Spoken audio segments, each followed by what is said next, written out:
What's up, everybody? Smeagol came in here unexpectedly. You have an eye booger, buddy. I don't have any tissue paper here to take care of that.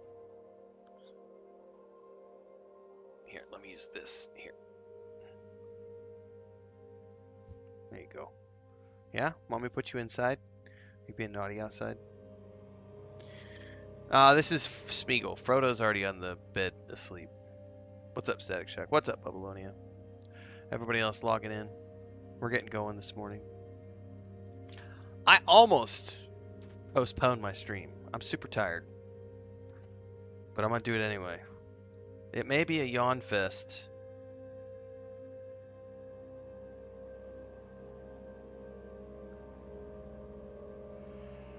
But I've already had 3 cups of coffee this morning, so I'm not allowed to have any more. So I'm just going to tough it out. I'll tell you what drained me is I went and finally did my Ultimate Beginner's Guide to shipbuilding in Starfield. And just kind of doing all the video editing in one go this morning was like 2 hours of just video editing. And that's always just like, when I'm done doing a chunk of video editing like that, where it's like, that was the end of a 4-hour editing block. After 4 hours of video editing, my brain is just kind of ready to be like, let's go take a nap. But today's a busy day, so we're going to move right into it.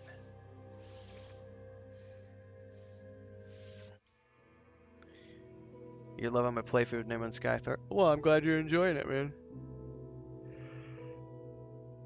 I'm having fun. That's the most important part. Something popped up on my Xbox Game Pass this morning. Callisto Protocol, which I have not played. I don't normally play those horror games, but it's getting downloaded this afternoon onto my Xbox, and we'll see where I squeeze that in this month. That's one of those unexpecteds. I'm at least going to give it a shot and see if I can push past the horror elements if I get terrified.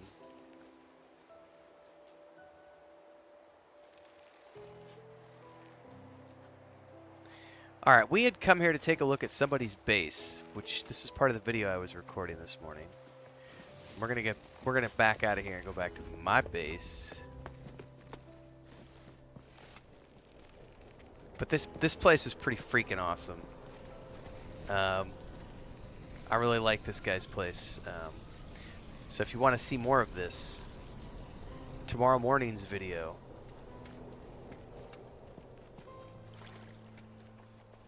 That's what this is. This was from the video I was recording for tomorrow morning. And then the Ultimate Beginner's Guide to Shipbuilding in Starfield in the Xbox is going live on Sunday morning.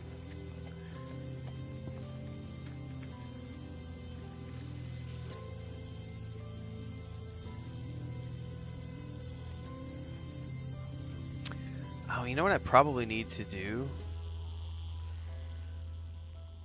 Well, we can do it from here.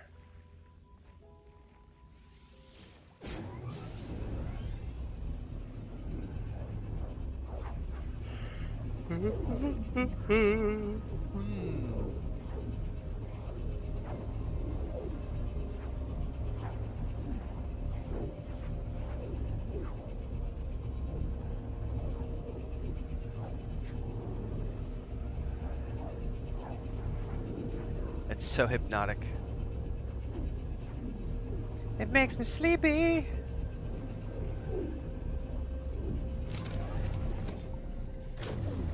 Here we go.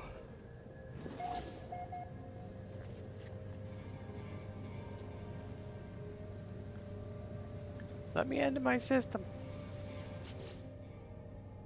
Okay, I could probably stash the cobalt, stash the mordite, pugnium, wiring loom. Oh, I remember I needed to make some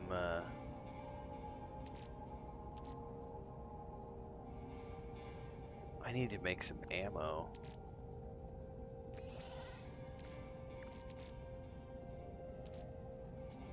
Can I do that with ferrite dust?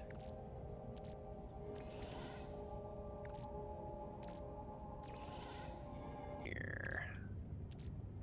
Residual goop. Goop. Go.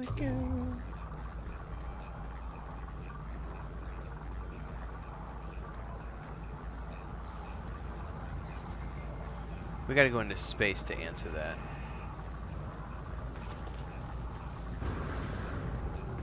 Well, let's do it. Although I keep forgetting. Excuse me, I keep forgetting I need to make ammo.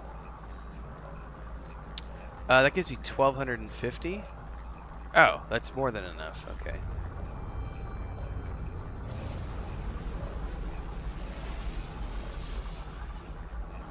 You are not alone. I know you, traveler. I know where you've been. I know where you're going. Frontier.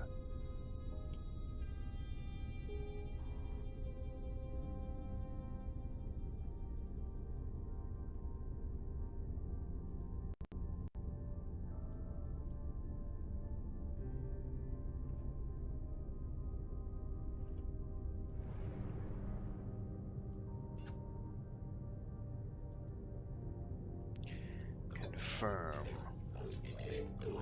Let the hunt begin. I've detected a Korvax installation on that world of yours. The interference in your transmissions is a giveaway. It might be disguised in the style of other species, but don't be fooled. The synthetics delight in espionage. Point out that Apollo is robotic. I'm not robotic. I was born just like you were. But this is no world for flesh. My brain, what organs I have left, everything was transferred to the shell. This is who I am. How did it happen? I took my revenge when the time came. That's all you need to know. Start from the hypothesis that the Sentinels use these portals to get around. But how do they activate? We need to observe. We need to summon them. What better way than to attack a secret Korvax factory? Too much coincidence. They're both robotic, too much in common. Enter the factory and hack the terminal. If we gain data about the Sentinels, good. If not, we'll have summoned enough of them to trace any energy spikes in that world of yours. The portal will be ours in no time. For the first time, I sense respect in the gesture as they nod to me. The approximate coordinates for the hidden facility are logged to my starship's navigation computer.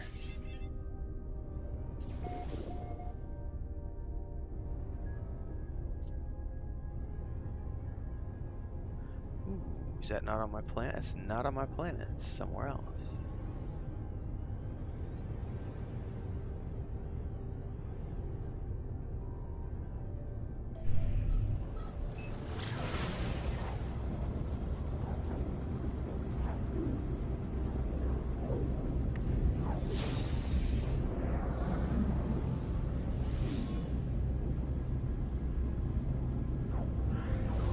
Do I really want to? Oh, it's just one of the trader dudes.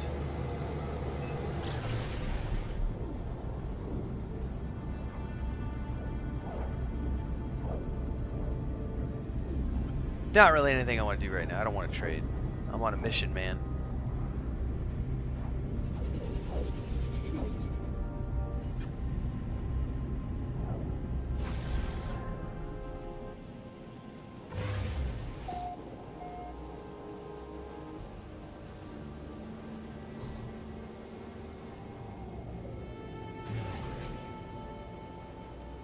Alright, we're looking for a facility.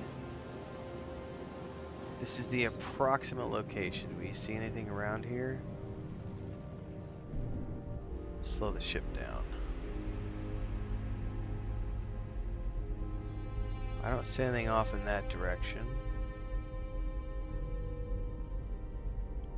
Nothing there, nothing there, nothing there, nothing there, nothing there. Okay. I just hate landing and wasting launch fuel when there's like, you know, there's usually some sort of a base structure that we're supposed to find. Sometimes it's close, sometimes it's not.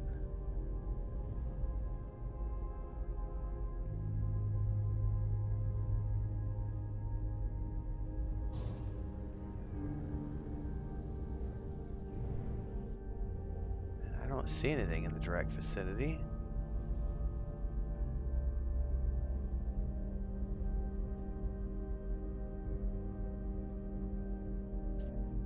Nothing over the horizon.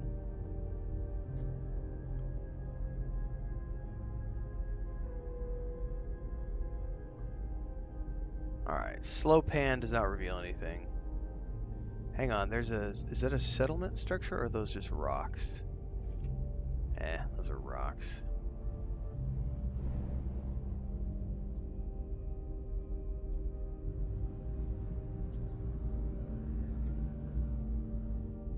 Alright, let's land.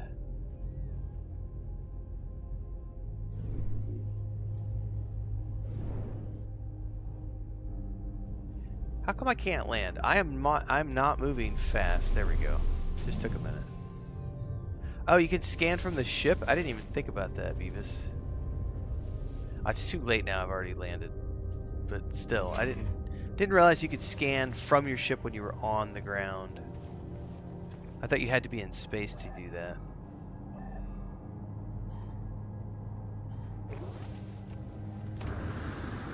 Oh, it's right there. It was just down in a little dip. Oops.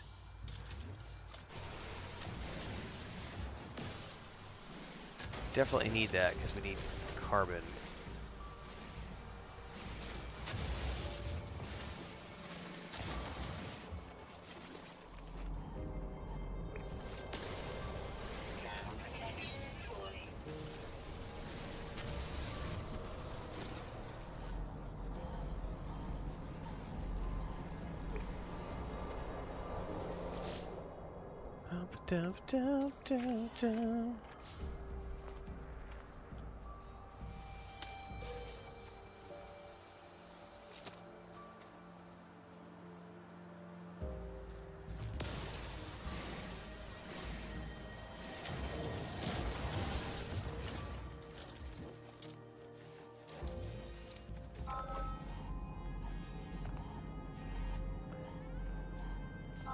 Static says I just started my playthrough last night over on Twitch, and No Man's Sky is addicting. I'm glad you're having fun.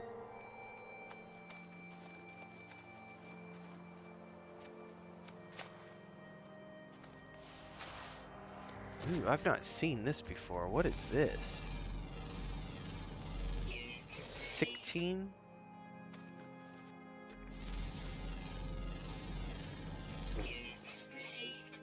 Very cool, man.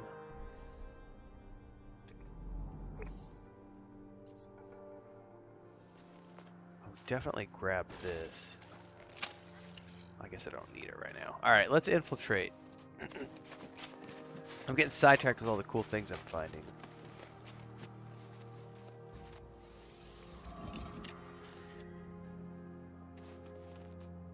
Save and chart.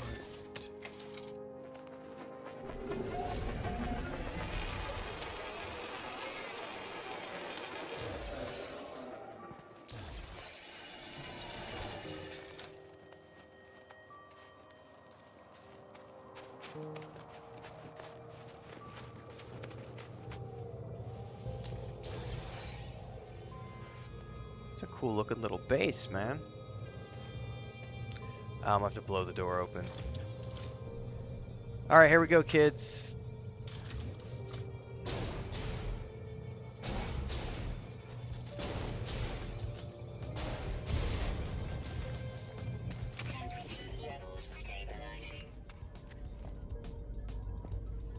They're gonna come through the door after me.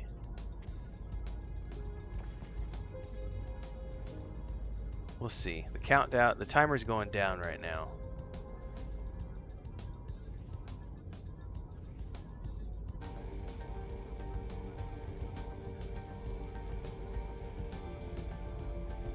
Sentinel Force deactivated. Alright, critical maintenance.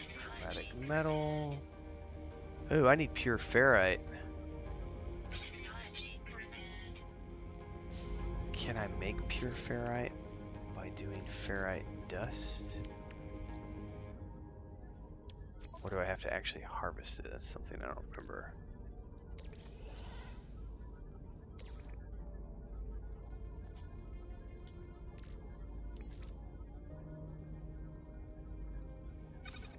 Ah, we're good. I do not want to do... How much did I need? Let's do 50. I don't remember how many... I don't remember how many it said I needed.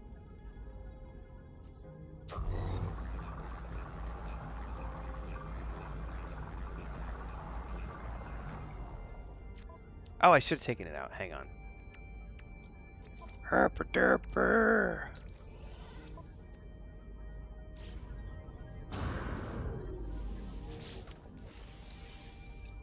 It was 50. Yay, my brain's not completely shot. Alright.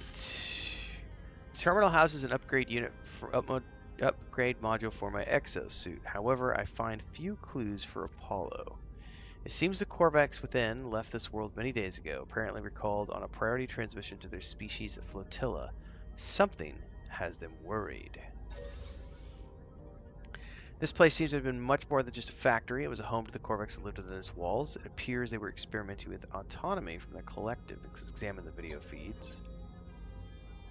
One of the internal sensors has recorded movement within the facility. It shows me footage of the vents at my feet. There is something in here with me. So I want to take a minute to point out the way that they're doing the story here in No Man's Sky, because this is something where, for better or for worse, you have to be able to appreciate this type of storytelling if you're going to be able to get the most out of No Man's Sky. Essentially, everything is done through this sort of,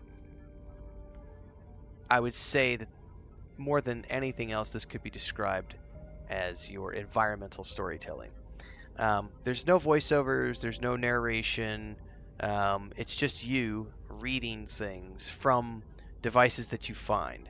There are quests, in a sense. There are NPCs who give you missions. Like, we have a mission from an entity called Apollo, who showed up on our holo screen a little bit ago, who sent us to this direction. So there is an RPG element of storytelling here at play, but it's not going to be the same as, say, if you're playing The Witcher 3 or if you're coming over from other RPG-heavy games. I know we've been talking a lot about Starfield recently because I most recently played that compared to this, but we can also find, like, I think that this takes it a step further than what Enshrouded does, because Enshrouded only gives you environmental storytelling. It's just stuff you find in the world, notes that are left behind, and then you're sort of left to figure out the story as it goes along. Like in this case, we're investigating something which is telling us a little bit more about the race of aliens that lived here.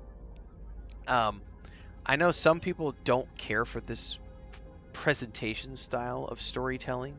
I think it just depends on what you prefer. Somebody just jumped in. Hopefully it wasn't bad, guys. I think we're good. Let's shine a light on this. It's a small, hairy creature, shaking and afraid, and it cries out. The animal appears to have lived here for quite some time. There's a nest in the corner with vestiges of food upon a small dish, even a few clumsy toys and trinkets. The animal seems to have been a companion to the Korvax. My scanner tells me that the creature is gravely ill, and it will die no matter what intervention occurs. Well, I'm going to go ahead and feed it, make it feel better. Give it 15 carbon. Now that part of that is predicated on me having carbon in my inventory to be able to do that. Also, in order to repair this Sentinel machine in the first place, we had to have items in our inventory to repair it. So it's like a weird hybrid version of crafting survival storytelling here. So I feed the creature. It nervously takes the carbon and begins to eat, but a few minutes later it violently coughs up much of its meal, only to try to continue the process, shivering with every mouthful. I move on from the factory complex, leaving the animal to its fate. So I had an option to either euthanize it or move on, and I left some nanites there. And we've also triggered the Sentinels. So you'll notice in the top right it says the Sentinels are searching for me because we messed around with one of their devices here. Now at this point I have an option in terms of I could duck out and get into combat with them like that, or I could choose to just wait for that timer to go down because I'm hidden inside at this point and they will eventually go away. And we can get in our ship, go back into space. We're almost there. Alright, we're good.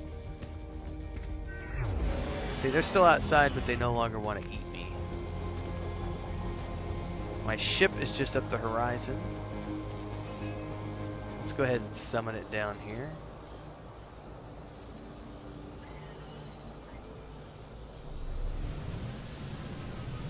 We're going to head up.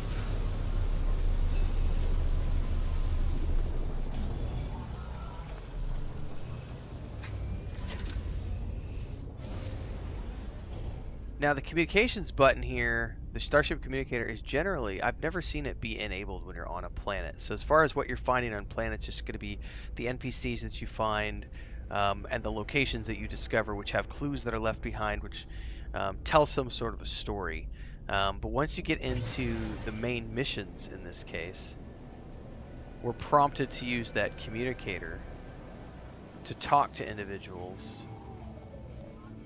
It says answer the communicator by pressing down to report the abandoned facility to Apollo. And this is where you'll get these interactions here. I've still never met these people in person. I'm 20 plus hours into the game, getting into 25 hours. I've never met any of these NPCs. I've only ever talked to them via holographs, either on a planet's surface or here. And this is part of the main storyline. And then there's also all the missions and things that you can get from the Anomaly or from the space stations, which lead you to some form of, you know, whether it's a fetch quest or a kill quest or some sort of investigation. I've seen things where you're supposed to craft items and deliver them. I got no useful data, is what I'm going to tell this guy. He says it doesn't matter, we have what we need. He counted signal flares when the sentinels began to appear. They moved from monolith to monolith, which means we're on the right track, and now I need to examine the monolith structures because they're linked.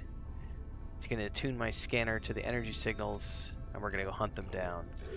And then he'll talk to me once I've finished up with that. So that's going to give me a waypoint to travel to another place. In this case, it wants me to go to the Anomaly. So we can actually summon the Anomaly. I think we have to get out a little bit further. We're still in the planetary gravity well.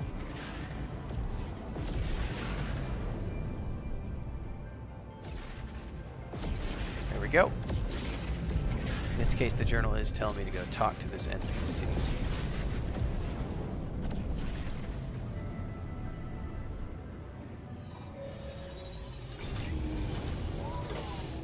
And this is where, like, when you're coming to the ship stations and stuff, one of the things I found very interesting about the space station NPCs anyway, is when you first start the game, you have a language barrier and you can't really understand anything that you're saying, or that they're saying. But then as you get deeper into the game, you start to learn languages skills, you start to learn words, and those words can help lead you to having greater conversations with other NPCs as you get deeper into the game. So the exploration of storytelling here is not only just tied to going from one location to another and performing quests, but also being able to find the language snippets. Let's see if these guys do it, because I haven't talked to anybody on the Anomaly. These ones actually, at least that guy appears to be speaking something I understand completely. So it may only be on the space stations when we come across. I don't see anybody here that per se has any language issues. But if you do, they'll have, yeah, these guys I can still talk to. I think that's probably generally because it's speaking, it's the, we'll give him the data. This is on the Anomaly, so I'm assuming the reason it works like that on the Anomaly is because this is a place where everyone goes to. And it's kind of, I guess it's just assumed that everyone is going to speak all the languages. But here we see a traditional quest chain where we have, you know, an NPC that we get to go talk to. And they're going to have a follow-up quest for us based on the information we've had. So there is an RPG element to this, which that kind of surprised me because I remember everything I read about No Man's Sky leading up to me deciding to play it, including my very first little playthrough a few years ago when I initially tried it out. I didn't see any like storyline quest narrative stuff. So this has been a pleasant surprise for me to come in here and see storylines that we can actually engage with. Now, of course, it's not mocapped, it's not voice captured. It's something where it's very rudimentary in form, but there is, generally speaking, I would say it's been an interesting main storyline so far. The missions and stuff are generally the same sort of repetitive crap I'll find in any game that you play, where it's like fetch this, deliver this, etc., in exchange for credits and faction. That kind of stuff I'm not a big fan of. I'm not a big fan of that in any game, so I'm not picking on No Man's Sky when I say that. It's just one of those things where I very much feel rewarded by motion capture and voiceovers and someone actually doing some form of motion or performance capture to bring the characters to life and to immerse me in the story. I'm a big fan of feeling like I'm in the story, like I'm in the movie, the film, and having those kind of cinematic storytelling moments is far superior to me than this. But at the very least, it has this. I didn't know that it had this. So I've been very happy with this. It's been like a nice additional layer to the game because I thought I was just going to come in and only do base building and like crafting survival. But there's actually a storyline here, and this has been uncovering who I am as a character in the game, who this entity is. There's some weirdness going on here with like iterations and kind of like the Starborn from Starfield. Yeah, one pneumonal says you're basically trying to figure out the meaning of your existence in a game using environmental storytelling, which is, we've seen this done. Enshrouded does it. Conan Exiles does it. It is retro. Yeah, that'd be a good way to explain it. It's definitely kind of an older way of doing things as opposed to just telling you through the cinematic narrative, which is fine. But I've been generally surprised that it's here, having fun doing it, and it's been, there are some aspects of it that kind of feel a little tropey and a little, I would say, and I say this with the caveat that I'm someone who has over 20 million words published, so I've made a living with words for many, many, many years. Some of the writing here feels a little mid, but the strength of this game is not because it's a storytelling RPG. The strength of this game is the exploration, base building, etc. Right, Brett. It's not my preferred method either, but I am happy that it exists, and it does add an underlying element of, well, why do certain things exist the way they, like, why are the Sentinels here? What are they doing, and why are they the way they are? Like, this story has been teaching me that, which has been very, very interesting. So, I'm intrigued by the story. It's not something I do every single day that I play No Man's Sky, but it's definitely something that has me interested enough that every couple of days, like today, I'm hopping in and doing story for a little bit during the live stream. And I'm happy to do so. But it's not strong enough that it pulls me in every single time and says we must complete the storyline, otherwise I don't feel like I'm progressing through the game. Like, there's so many things to do here. It's like, I think I want to go work, like yesterday was let's upgrade my ship and get the aquatic landing gear, and let's go get all the hyperdrive gear. Let's search for a new planet, that kind of stuff. And today we're pursuing the story a little bit more to find out more about the background of the Sentinels and etc. So, food for thought. This will be pulled out for its own video, so if you're watching the stream, cool. If you're watching this after the fact, like, subscribe, hit the bell icon. Daily streams here on Twitch, 11 a.m. Central Time normally.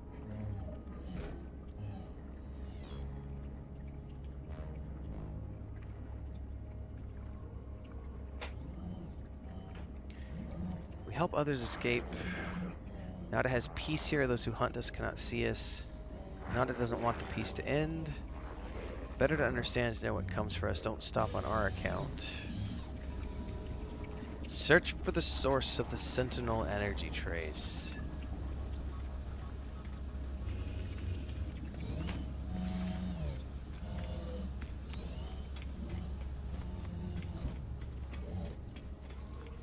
I wonder if this is going to be the same section of space.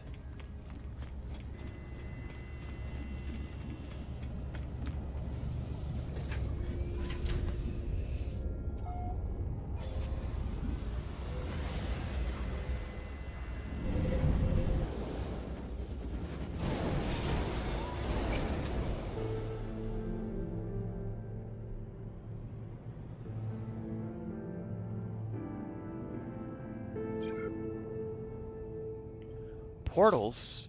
Portals create connections between worlds. Visit a monolith to learn the location of a planet's portal.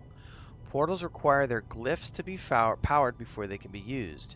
Interact with the portal terminal to power the glyphs. Once active, a portal can reveal the glyph sequence for their planet. Other travelers with this glyph sequence can enter it into their own portals and visit your planet. The ability to input a glyph must be learned. Use the scanner and analysis visor to locate the graves of fallen travelers to extract knowledge of glyphs from their logs. Travelers may risk entering random glyph sequences into a portal, but the accuracy of such unattuned transport is not guaranteed. Ooh. I did not know anything about this. So there's only one monolith per planet? At least that's what that sounds like.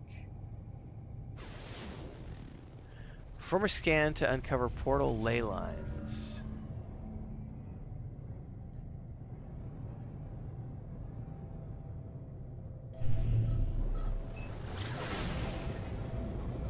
Learning something new every day. Oh, we're burning through the app mode to get to a different place on this one.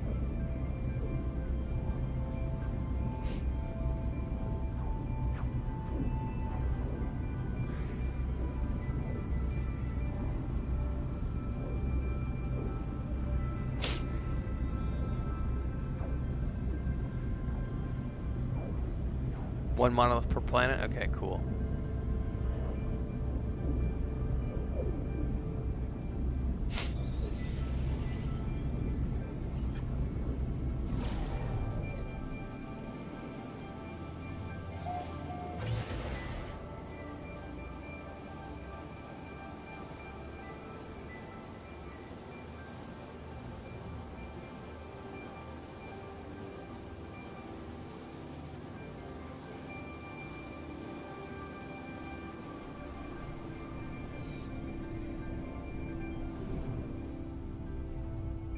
That's gotta be something right here. Is this the remains of a ship? Hang on, I'm gonna land here only because there's a free landing pad.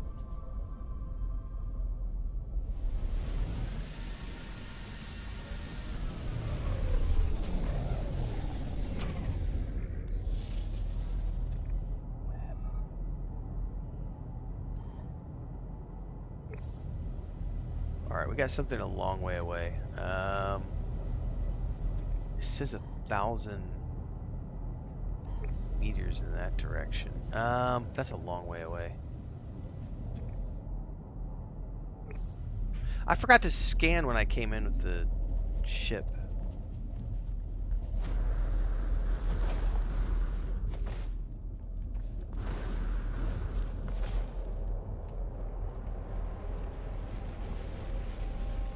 I have no idea what a bubble planet even is, Brent.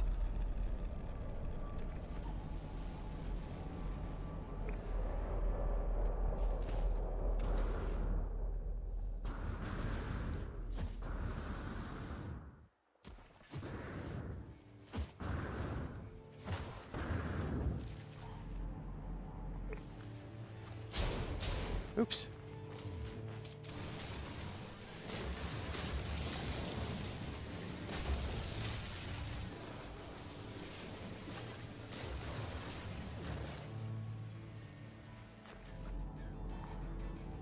Alright, we got a long way to go.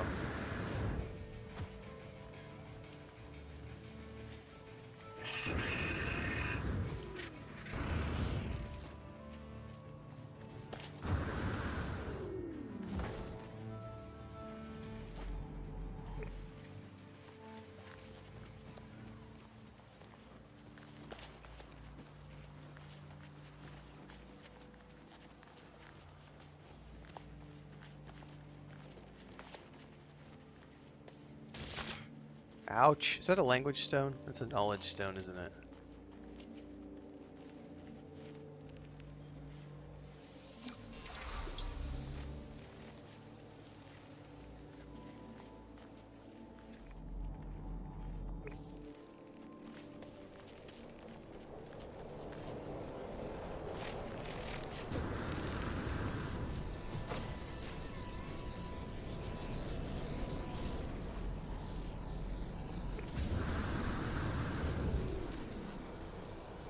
Yeah, I've been enjoying the soundtrack for sure.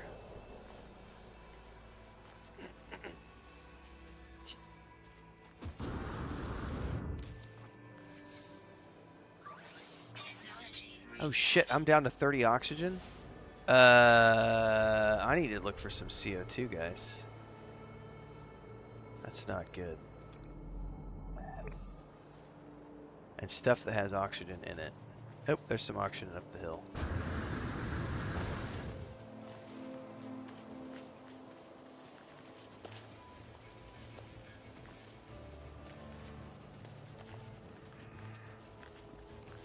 I've got to figure out how to start mining, harvesting oxygen. Where did that plant go? Oh, it's right here.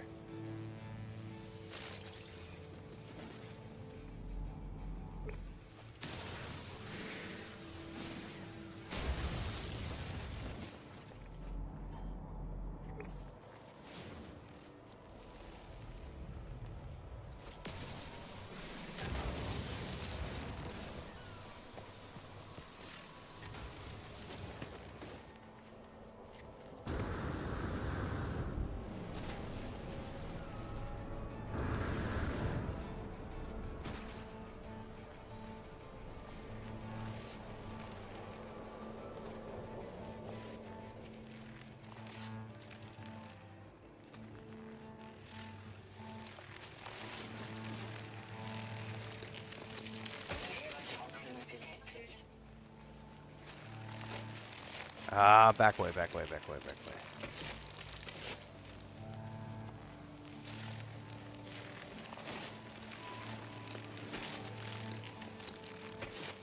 You definitely get more by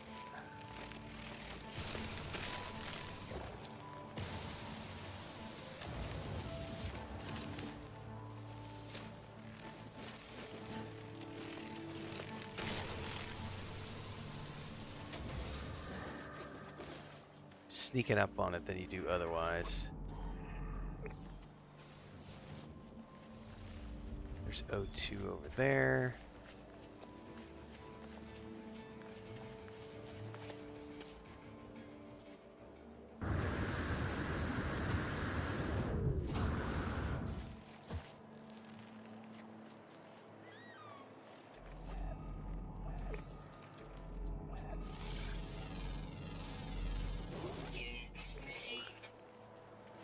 You can cook meat to replenish life support or use DH and carbon to make life support jelly. That's interesting.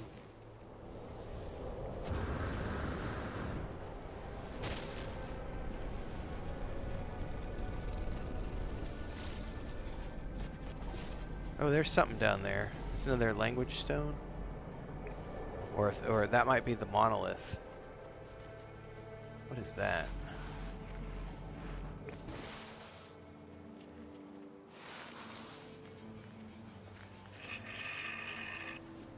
Paraffinium?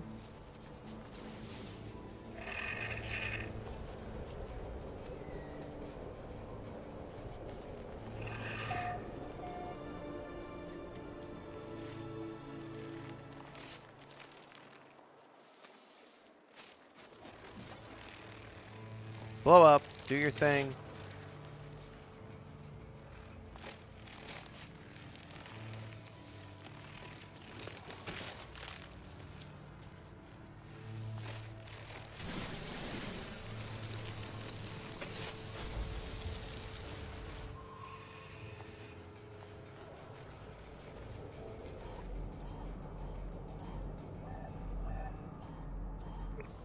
I was gonna say, I just saw it a minute ago. Where did it disappear to? There it is. It's gotta be it. It hasn't toggled it for me yet. There we go.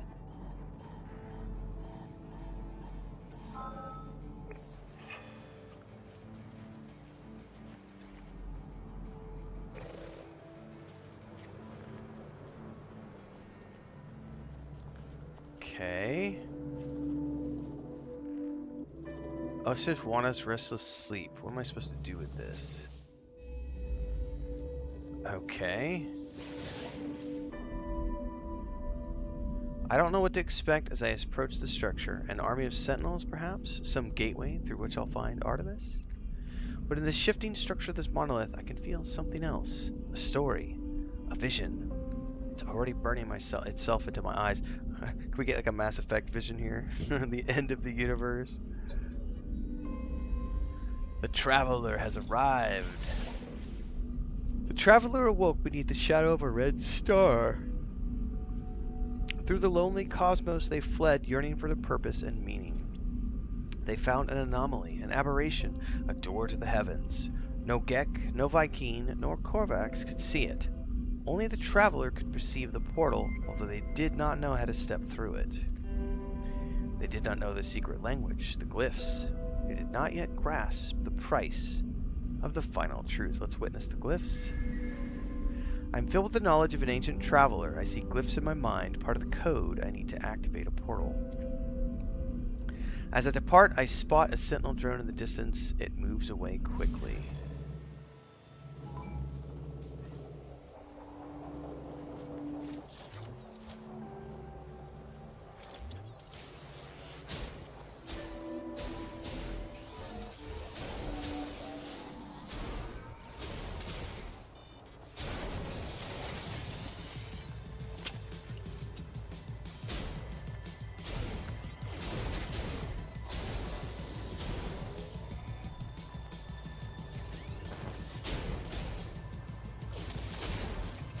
God, I suck at aiming.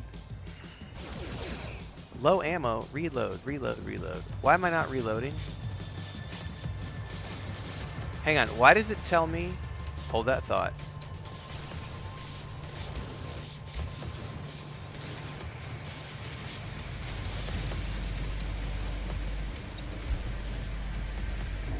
I made ammo before I left. Now, why is it telling me that I don't have any ammo?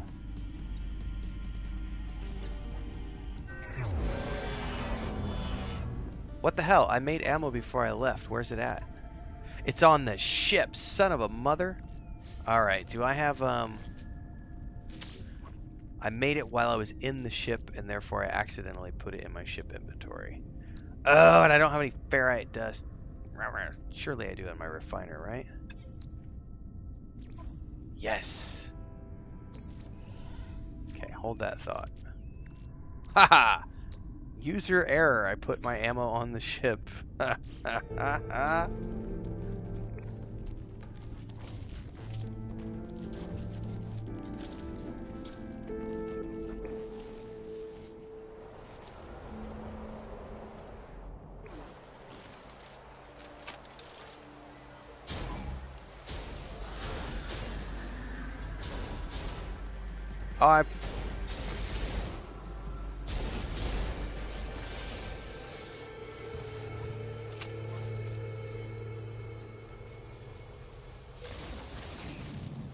Alright, where's that other one at? It says my quest wants me to do something. I'm not paying attention.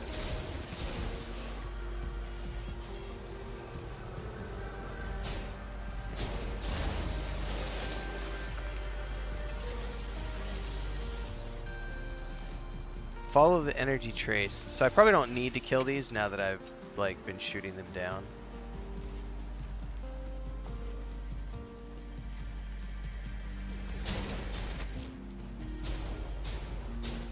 God, I suck.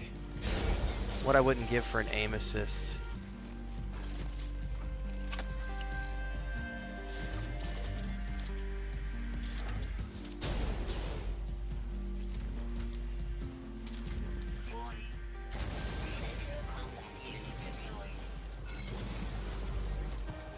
Yeah, we're just gonna go hide.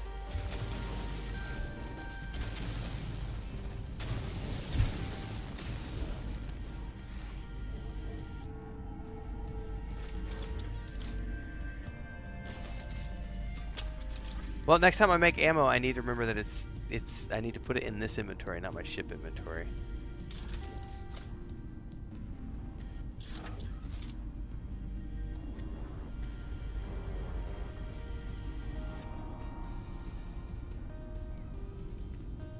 Wait a second, it says detected. How am I detected?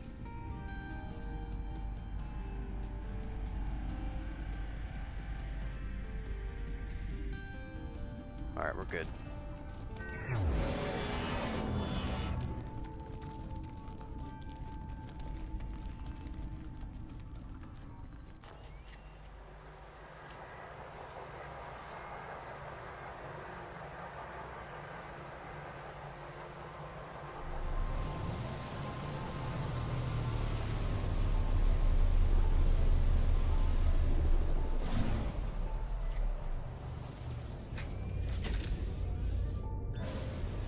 Off we go to the next ley line.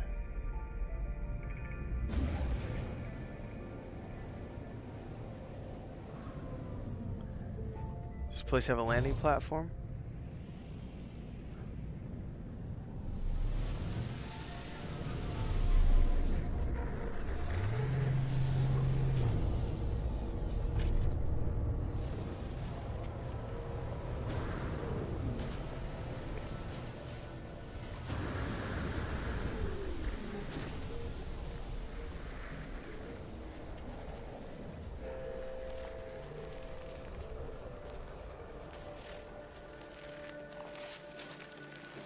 You blow up all you want. I'm gonna steal your gassy pods anyway. And then I'll blow you up because I forgot I didn't have it on the on the mining thing. What is that? Sweet root.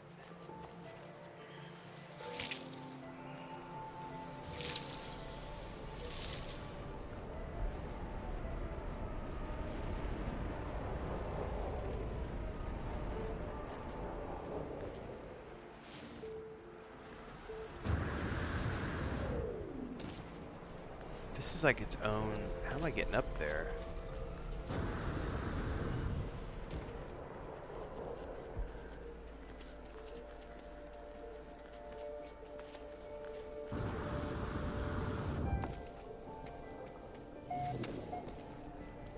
Vegetation of Petuso Ezel Ancient Ruins.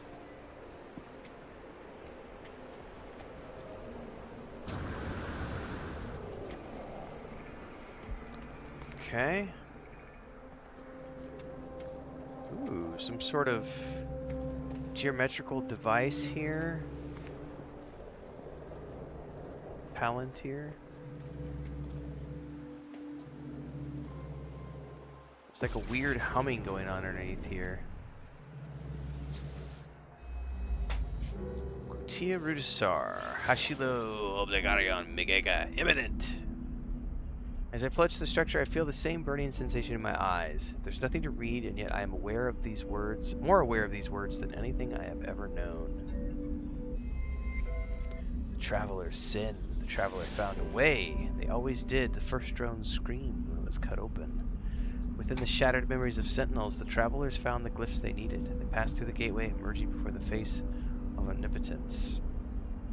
The traveler asked the Atlas how many worlds were left to visit. They had seen so many in their life. They did not wish to die before they saw them all, and the Atlas answered. 18. Oh, wow, that's a big number. I can't even pronounce that number. I don't even know what that number means.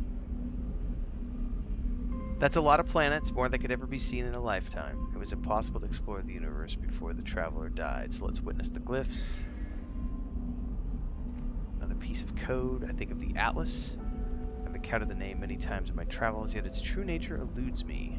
Vision fills me with fear.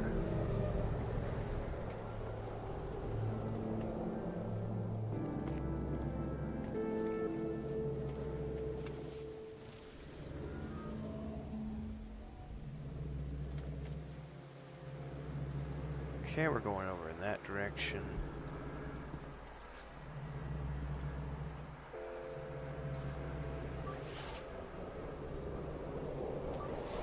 I've got a chunk of oxygen now. We should be okay.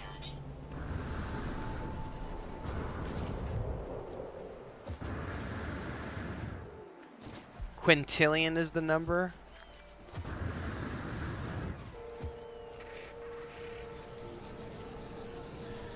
Tim Horn says the video you released about Starfield earlier was pretty interesting. Even though I'm a big fan of No Man's Sky and supporter, I would be happy to play Starfield. Starfield has a lot of good things.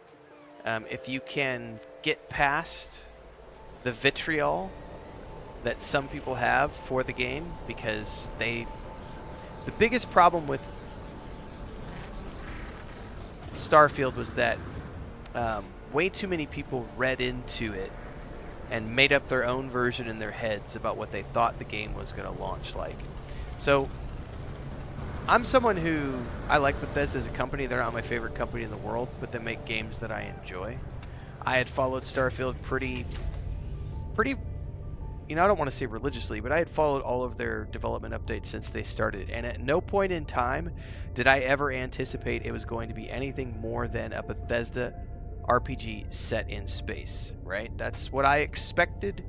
That's what I got. I was given a Bethesda RPG in space, and I had a great time with it. At no point in time did I ever think that Bethesda was building Elite Dangerous, nor at any point in time did I think that Bethesda was building Star Citizen. Nor did I ever think, hey Chris, give me 2 seconds here, guys.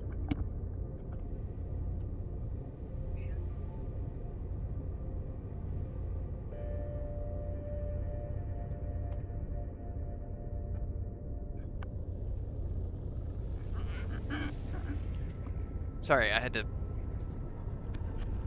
to put Frodo out, and I had to hit the doors open, so I had to check with Chris. So let me restart that conversation. I'm also going to timestamp this because this is a great conversation point.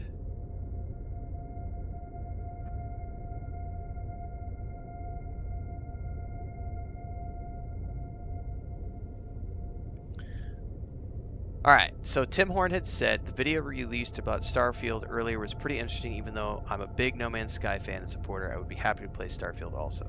And I think that that's a great attitude to have. I think games are meant to be played. Games are meant to be enjoyed. What I was saying earlier before I had to step away for a minute was Bethesda makes Bethesda games. I knew going into it that I was going to get a Bethesda game in space. All of the material I followed, ever since the announcement of Starfield, years before the game was coming out, when they first announced it, I never understood it to be anything other than a Bethesda RPG set in space. It was going to have starships, it was going to have planets, but it was going to be a Bethesda RPG at its core. I knew that going into it, and therefore when the game came out and I was presented with a Bethesda RPG in space, I was intimately satisfied. What happened was a lot of people out there built up this own vision in their head of what they thought the game was going to be. And they read into all of these articles and these interviews. And in their minds, they created this illusion that Bethesda is building an Elite Dangerous in space. Or they're building No Man's Sky in space. What's up, Paul Chris's Sweater? Thanks for the follow over on Twitch. Also, thanks, Ko Takashi on YouTube.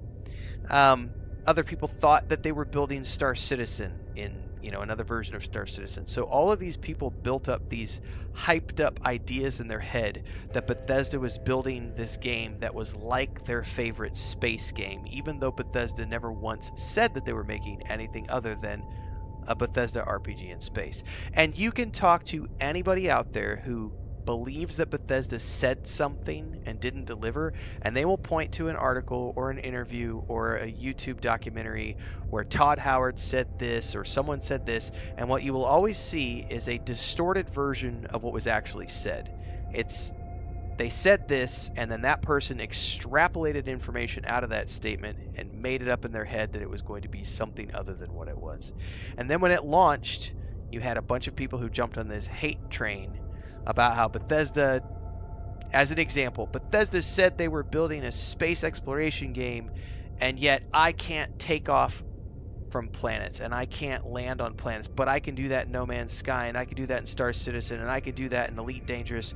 Therefore, Starfield sucks because I can't manually land off and take off with my ship. Now, I don't personally care whether I can land or take off in my ship. I sometimes enjoy it, but I'll say right now, one of the things that I get tired of very quickly in No Man's Sky is the fact that I constantly have to be paying attention with my controller. I always have to be manually landing and taking off. I like cutscenes. I like landing sequences. I like all of that stuff. I like loading screens, all of those things. But people got it in their heads. And then what I've since seen through 2 playthroughs of Starfield is that a lot of players have absolutely refused to play Starfield. Not because they actually ever tried the game, but because some YouTuber somewhere said that the game sucks because it has loading screens, or because you can't manually take off with your ship, or you can't do this, or you can't do that, or they didn't do it as good as No Man's Sky, or they didn't do it as good as Elite Dangerous, or they didn't do it as good as Star Citizen's doing it. And it's unfortunate that people have that mentality because it's a mental block that keeps them from enjoying what is a really good game. Starfield is a really good game. It's a fun game that just does things differently than No Man's Sky. It does things differently than Elite Dangerous. It does things differently than what Star Citizen is doing. It does it differently than X, Y, or Z. And that's great because that's how we get different games doing things differently. I don't want Starfield to be like No Man's Sky. I don't want Starfield to be like EVE Online. If I want to play No Man's Sky, I come play No Man's Sky. If I want Elite Dangerous, I go play Elite Dangerous. If I want EVE Online, I go play EVE Online, right? Like, that's a good thing that games aren't carbon copies of each other and they don't do the same thing. So, Tim Horn, I would like to say thank you so much for being willing to try Starfield, because it is a good game and it's a fun game. And it's something where I think everybody can find enjoyment in it, as long as they understand what it is going in. If you understand that it's a Bethesda space RPG, then you're good to go. You're going to have a great time because you understand how Bethesda makes games. Bethesda makes games in a different way than Hello Games makes games. They make a different game than CCP or whatever the company is that makes EVE Online. Bubbleonia says, having never played Elite Dangerous or whatever, I was hoping for more choice and consequences and less linear storytelling. The early picks of the dialogue options encouraged me to think of that for sure. Well, see, that's the thing. The hype around dialogue choice, I've seen that complaint pop up for like every dialogue game that's ever been played. I think people see screenshots and they go, oh, and I'm going to be able to have these 50 different options off of this because they showed me this. And then you get in the game and it's like, oh, well, actually it's more like a good example of this with Starfield was the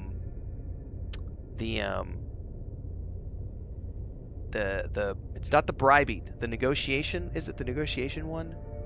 But just overall, the being able to manipulate conversations, right? Those options, once you're actually in that mini game of trying to win a conversation with an NPC in Starfield, you start seeing the same lines of dialogue repeat, right? That felt limiting, and it does feel limiting. And if one were to take the early screenshots and descriptions of that system at literal face value, one could probably draw the hypotheses that it would be this hugely branching, deep choice and consequence type system. And then when we played it, it was like, oh, it's a very rudimentary system. And then you go back and read the initial coverage they did, and you realize that, oh, well, okay, they didn't say that it was going to be this deep, rich thing. We just all kind of assumed it was going to be because we've played BioWare games and Bethesda games and other games where it's been this rich, deep. Like a good example is like Pillars of Eternity. Deadfire is a great game in terms of branching dialogue that goes way deep. And they didn't do that with Starfield. And they have done that with other Bethesda games. So it's one of those weird scenarios, right? Where everything was there that they said was going to be there, but just how deep did we think it was going to go, or how much did we interpret what was going to be there? I think that's a lot of people's, like you said, it might not be exactly what you wanted or expected, but at least you accepted it for it is what it is. A lot of people won't accept things for what they are and instead want to go out there and rant and rave and say how Starfield's a horrible game and And that's just, I mean, obviously everybody has the right to have an opinion about whether something is good or not, but those are very subjective points of view. It's not an objective thing where people can just say Starfield is bad. Um, but yeah, it is. Yeah, it's linear and cinematic. It's just that's what it is.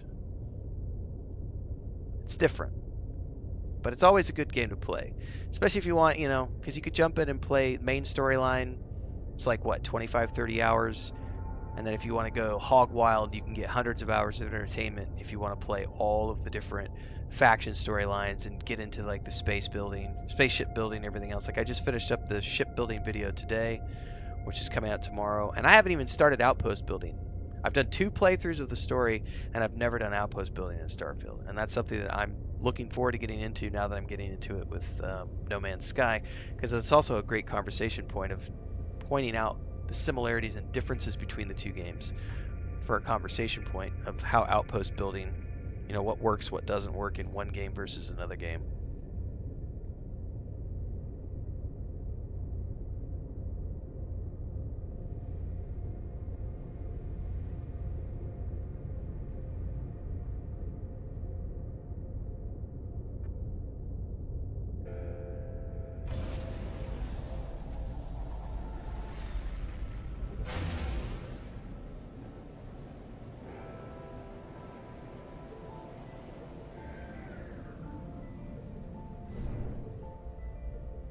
Just on the other side of this ridge. Oh, is this one? No landing platform on this one.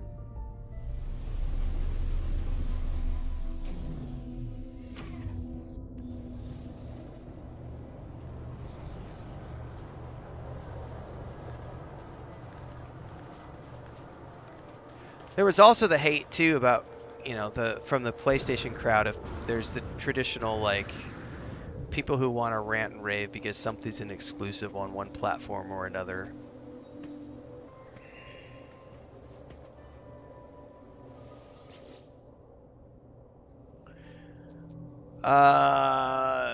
So Beefy Nacho says, am I going to do a playthrough of the Star Wars Bounty Hunter remaster? I mean, I kind of wanted to on a personal level, but there doesn't seem to be enough of an interest for it on the channel for me to justify it. There's only a handful of people that appeared to want me to do that, so I don't think I'm going to do it.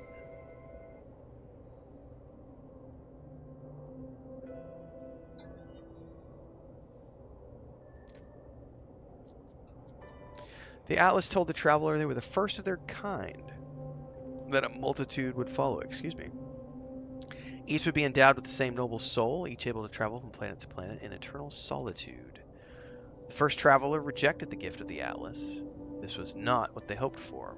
What was the purpose of infinity if you could not see it all, if you were alone, if you would one day die?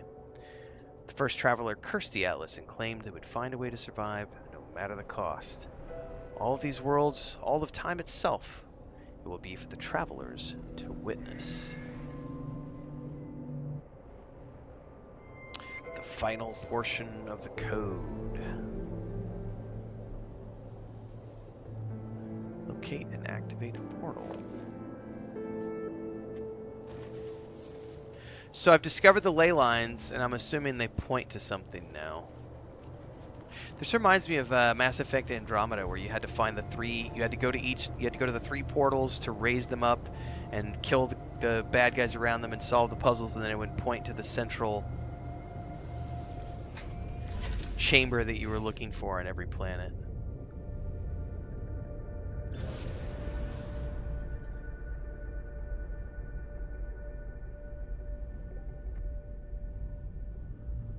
Another great example of what we were just talking about was when Star Wars Outlaws was first announced, they talked about how it's going to be this open RPG. You can land and take off with your ship and everything else, and people hyped it up. It was going to be literally what people were saying. It's going to be No Man's Sky, but only it's Star Wars. It's going to be like this, that, or the other. Then when they saw the first footage, they went, oh, there's a landing sequence which has a loading screen where you're going through the clouds. You're going down to the planet, you're coming out of the planet. You're in the clouds, and during that cloud sequence, they're unloading the assets from behind you, loading the assets in front of you. They're taking your ship from this space, and they're putting it into the planet at the landing station. And once you're through the clouds, you get a landing sequence showing your ship docking. And then when you take off, it's the same thing.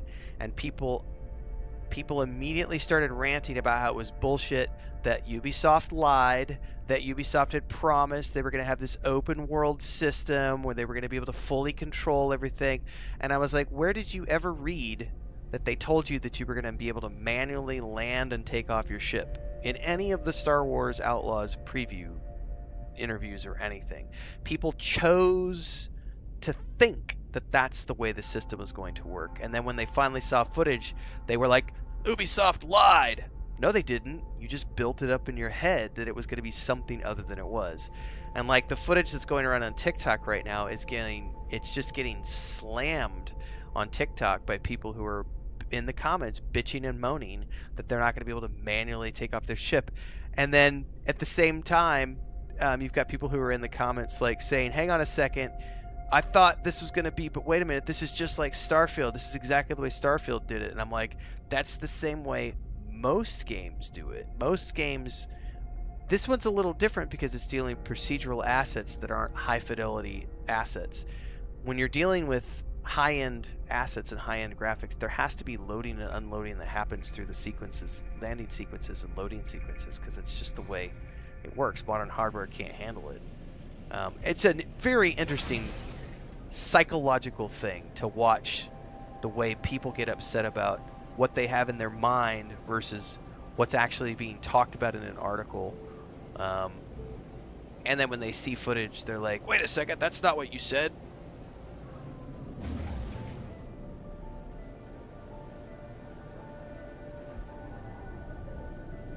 Is this not even on this planet? 30 minutes. I'm thinking we have to go out and around.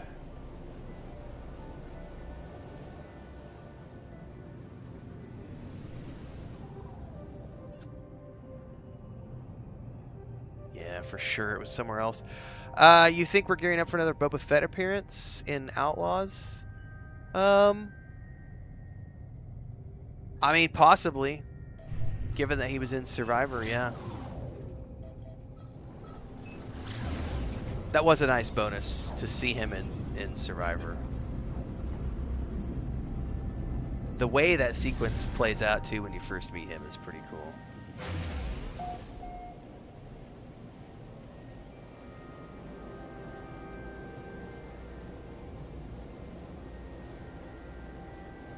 What's up, Kyle Talks?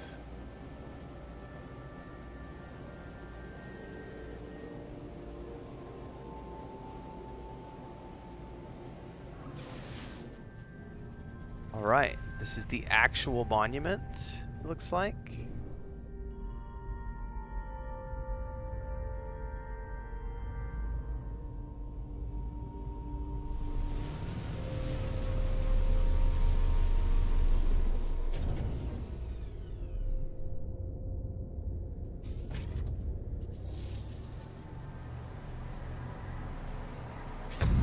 Whoa, whoa, whoa, what's going on here? Hello. I was not expecting that.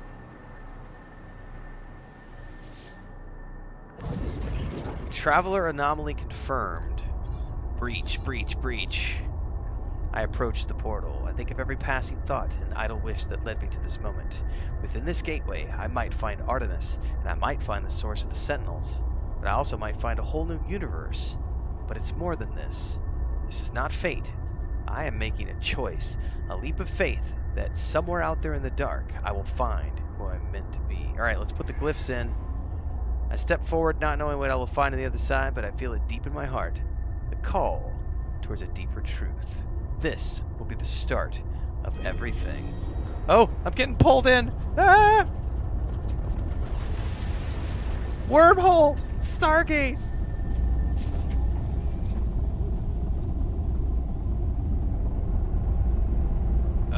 That was a really cool wormhole, like Stargate wormhole, guys. Here we go. Oh! I feel tingly all over.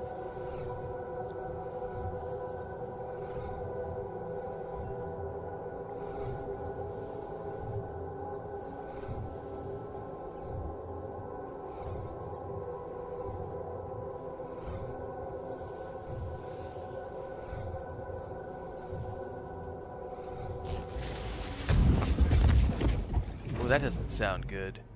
Holy shit, where am I now? This looks completely different. Warning.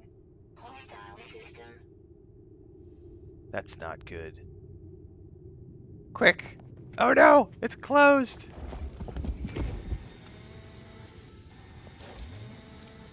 Oh, and there's an alarm going off.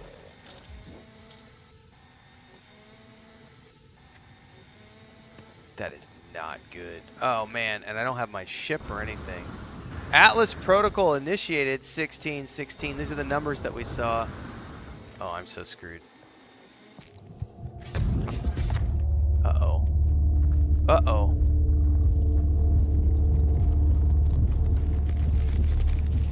Oh no! What the fuck is happening? I've been summoned. Oh snap.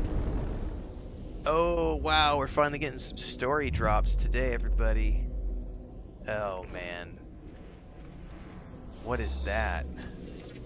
You have learned the Atlas word for Atlas. Oh, a big pulsing AI.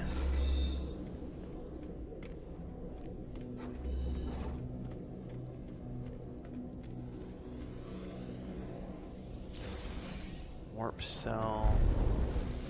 Warp cell times 2. That thing does not look friendly. The text blinks before me. It awaits input. Say hello. Hello, world. An audio recording plays, echoing out across the vast interface. We were once travelers. We once aspired to more than dirt and dust.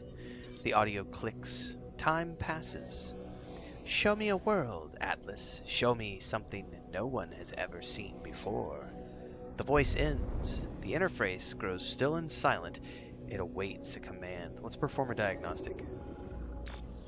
It has been a shitload of years since the last diagnostic. 64% of worlds operating within expected parameters. 2 million actionable observations awaiting analysis. Subroutine Sentinel status error. Subroutine Glass status operational. 4,182 breach attempts. Subroutine Traveler status operational. 458 critical error warnings. Exomine structural integrity compromised. Immediate repairs required. Initiate personality interface? Sure. Traveler. Reality fades. Everything fades. My body, my voice, my soul, all of it speaks to me. The Atlas stands before me in all its might. I want to ask about Artemis, and I want to find them, but something is happening to me.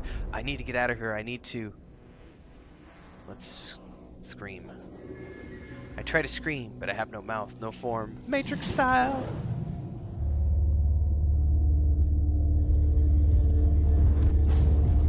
Oh, I'm being booted out. Intruder!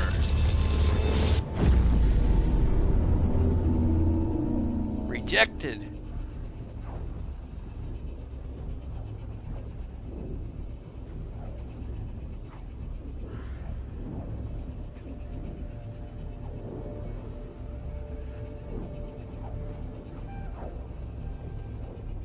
Oh, I have a great comment off of YouTube I'm going to read here in a minute.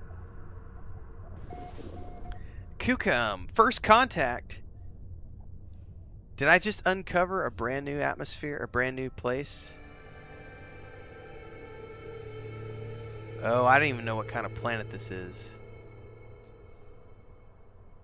So I've been booted out somewhere. I need to locate and board my ship. Oh, I'm hearing voices, man.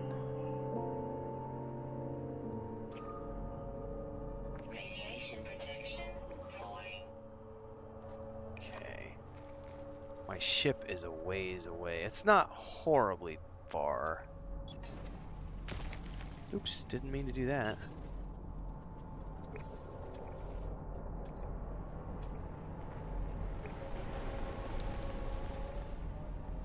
Why can't I mark my ship?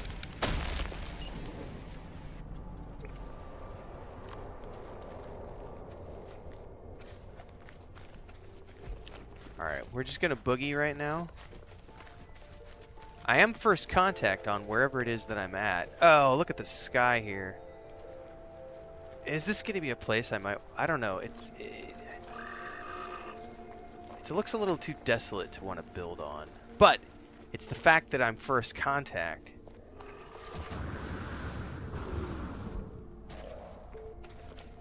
Once I get to my ship, the safety of my ship, we'll dive into that comment on my phone.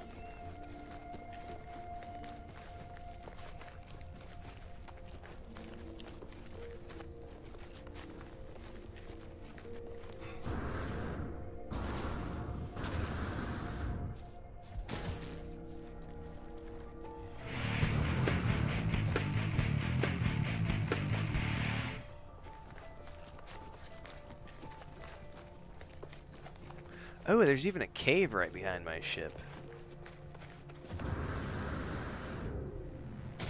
Alright, hold up. We've got...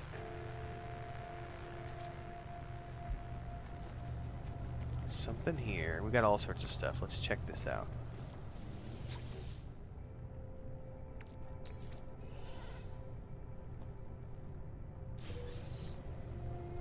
Got some nanites.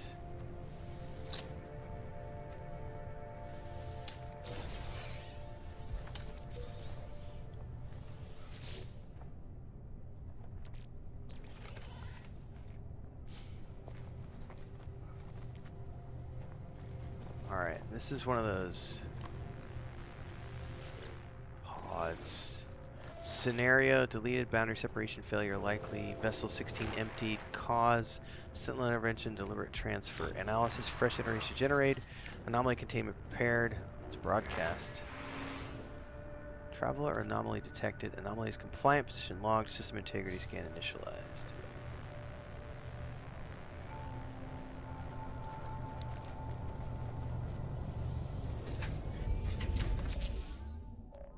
Launch thrusters are critically damaged, and I'm going to have to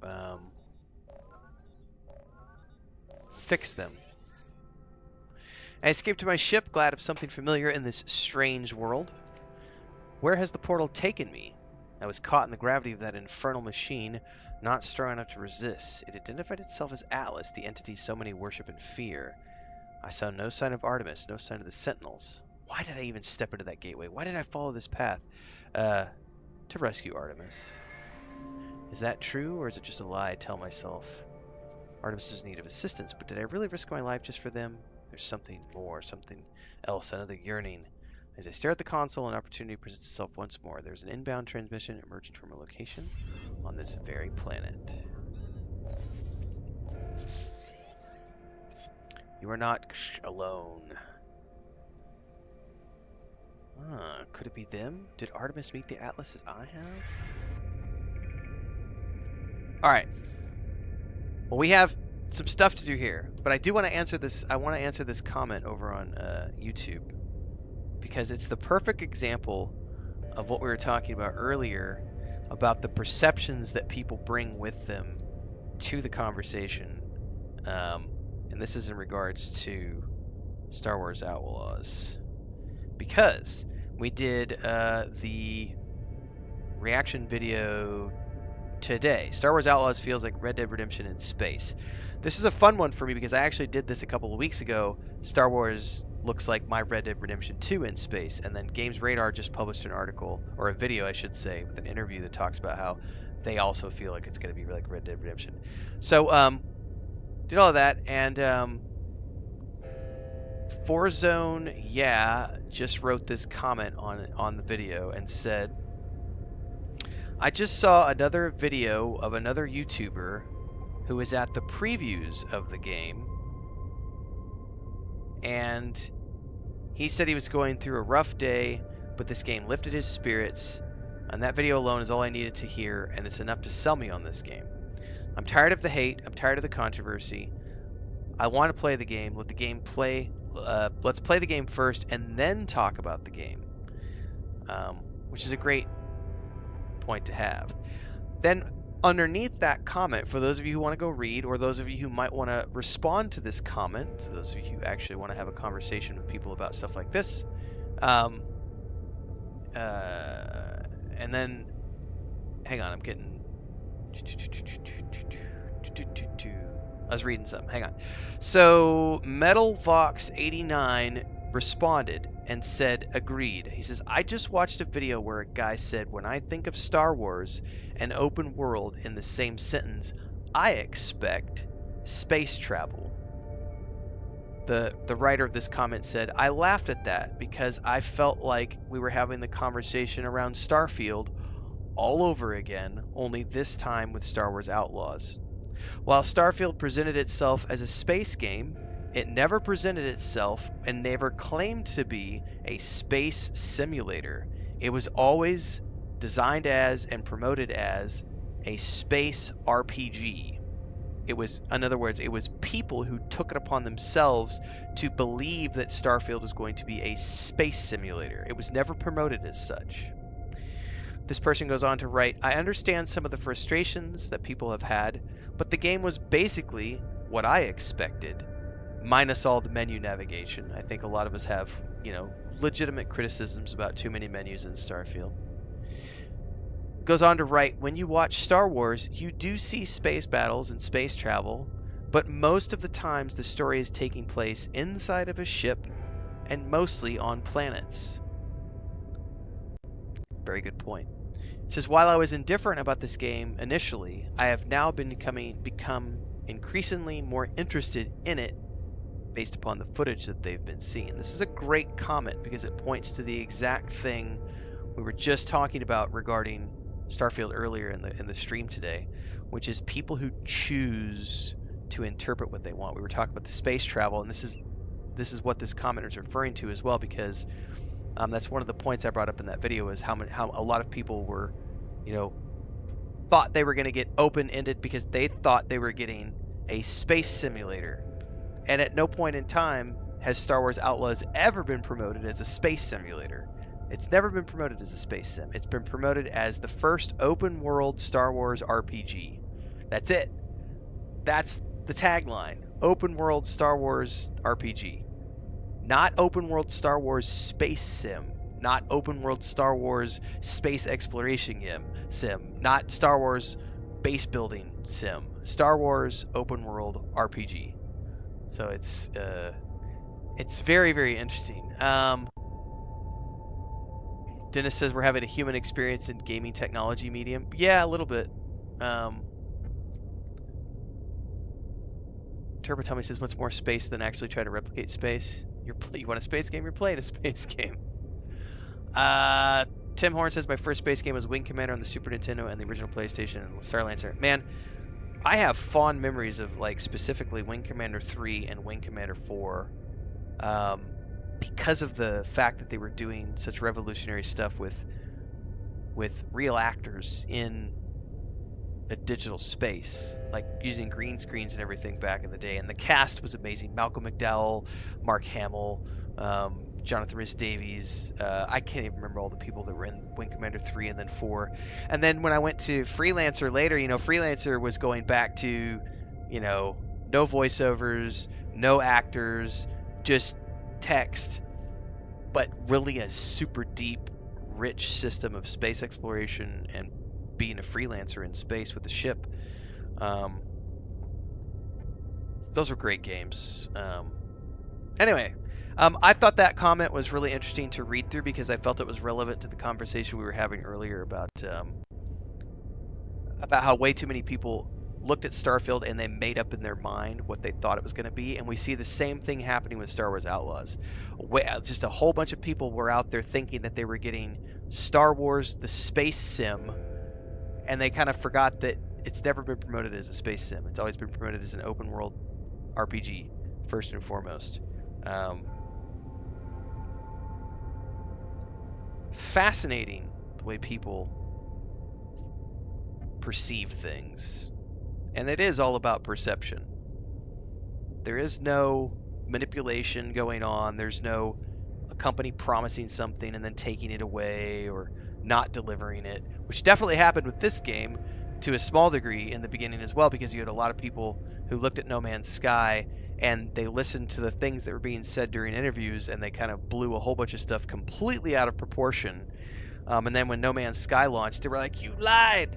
You promised." I remember when this game launched, someone actually tried. I want to say it was in the UK. Someone tried to launch a false advertising suit against Hello Games because they claimed that Hello Games promised all these features during their discussions leading up to the game's launch, and then those features were not in the game when the game launched. And it's like, so we're not allowed, as a game dev, I could say, so we're not allowed to talk about our vision for the game. Like, if I'm talking about the vision for the game, it doesn't necessarily mean all of those things are going to be in the game at the launch. I'm talking about the big picture, the 10-year plan. But the problem is if you don't specifically state that you're talking about the 10-year plan, people will read into that and they'll think that you're promising a launch feature, which is a super tricky thing to navigate when you're in game dev. So I feel for people who are in the game development side of things, because sometimes customers have unrealistic expectations.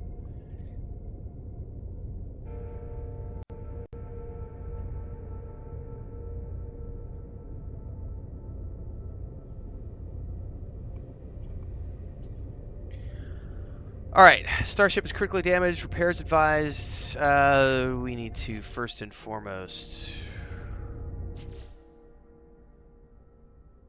prepare this dehydrogen jelly.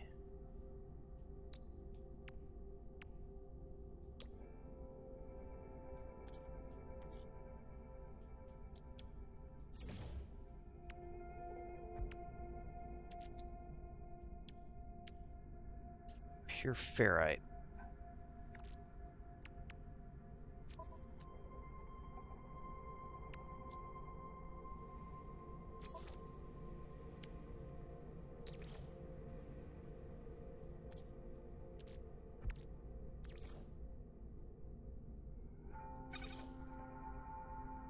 I think we need 50.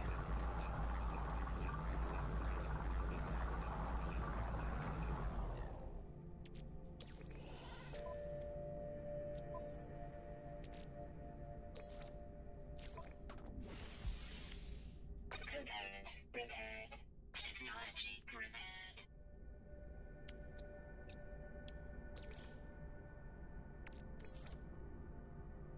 Technology recharged. Alright, Starship received mysterious signal echo. Locate the source of the mysterious distress signal.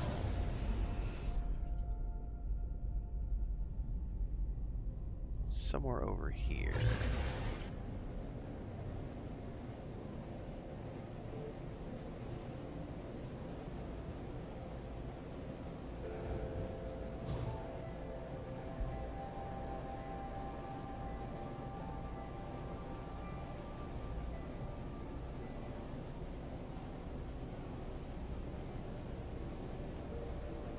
Oh, what is this over here?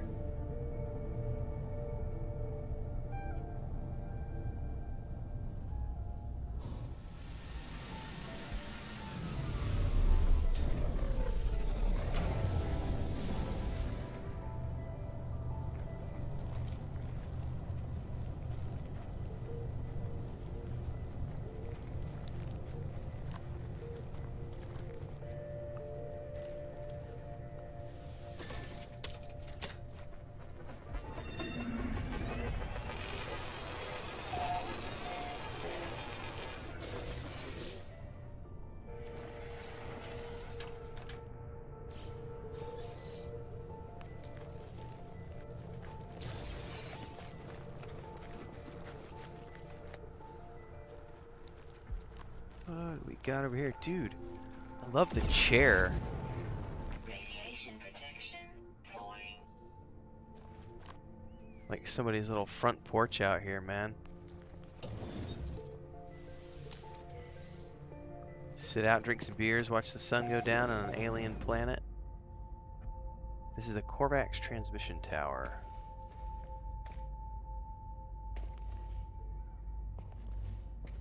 Encrypted navigation data? I'll take that.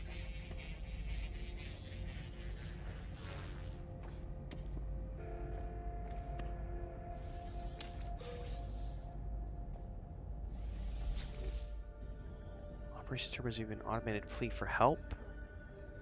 White noise hissing from the screen. Okay, I've never done one of those before. Distress signal discovered.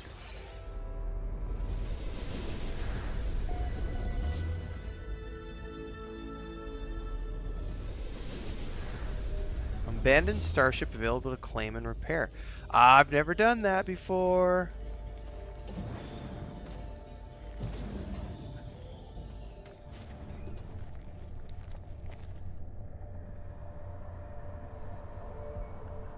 I've never tried to go find a ship to repair it. We're totally going to get sidetracked right now, everybody. Did that log? So I can track that as like my primary.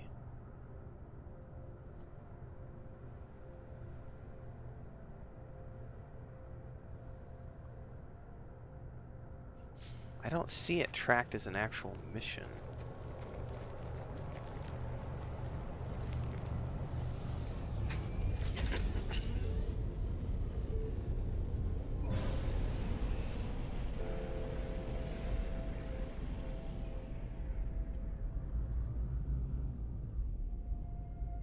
Hold to tag.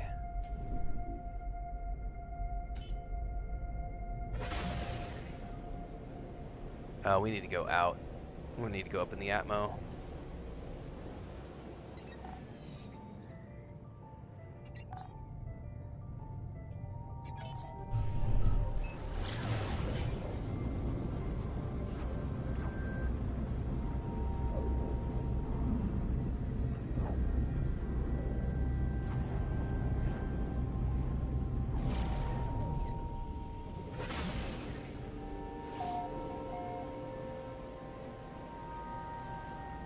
Please be a cool looking ship. Threat detected.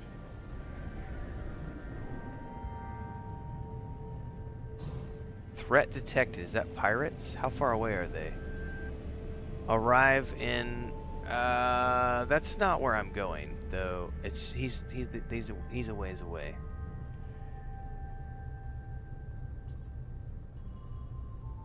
Right? Yeah, they're somewhere different and distant. This is some sort of a broken down ship that I can potentially repair.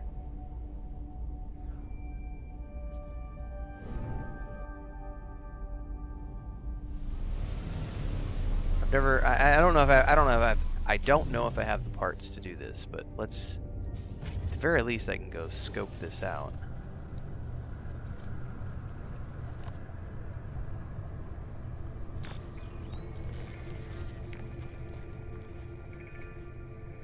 Distress beacon. Hologram appears before me. The lights in the mask it wears seem wide and dim. The pilot calmly reports news of its imminent demise. Search for functional technology. I can now construct one of these things. Okay.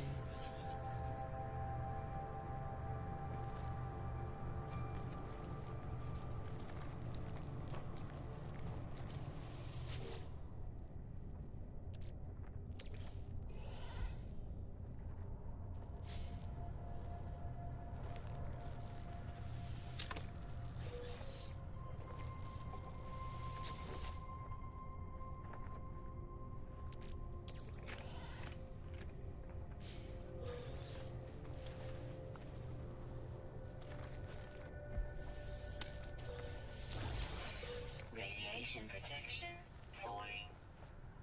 So, Kuwani's inspiring lost work. Hold RT to analyze target. It's not working. So how do I see what's damaged here? It's a Class B ship.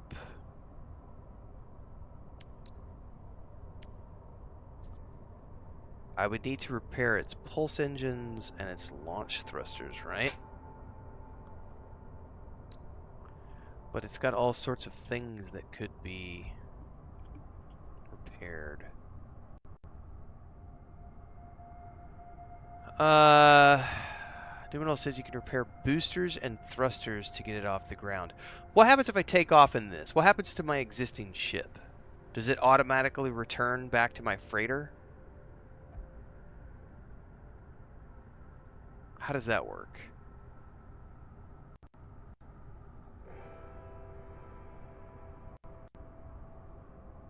I'm gonna wait for an answer on that. I'm gonna go talk to a couple. I'm gonna answer a couple comments on YouTube while I'm waiting to hear from people.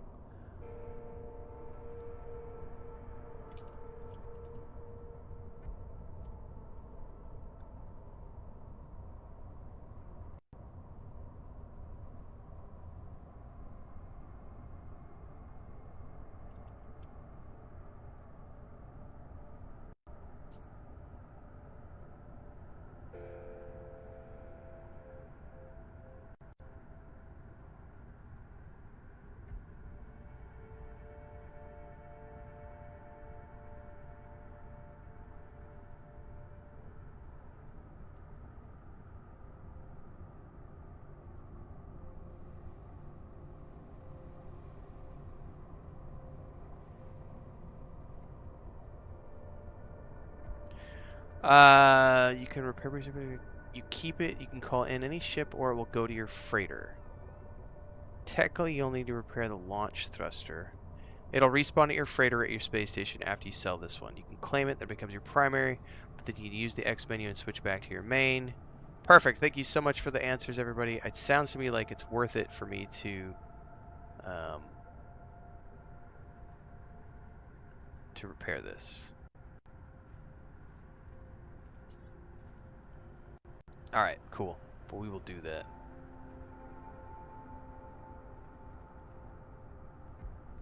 Dun, dun, dun, dun.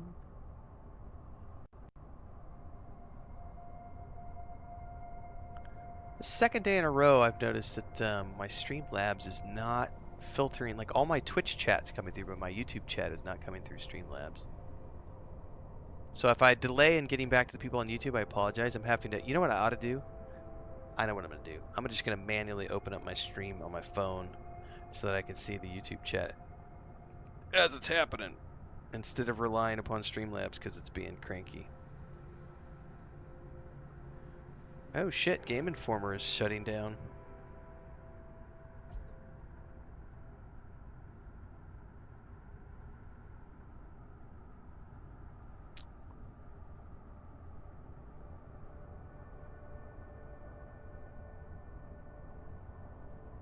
Someone said they love my videos. It's like gaming with their uncle. I'll take it.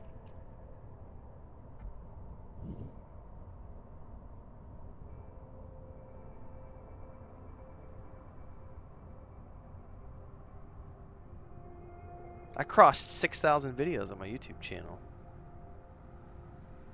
I'll take that as well.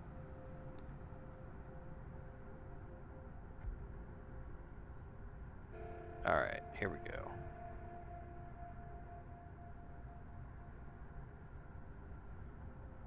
Alright, I've got this open on my phone now. Hopefully I'll be able to actually see people's comments on YouTube if they're not going to come through. Yeah, I know, Bubbleonia. I just got called old. Hey man, I'm gonna be 45 in January. I'm slowly getting there. Slowly but surely.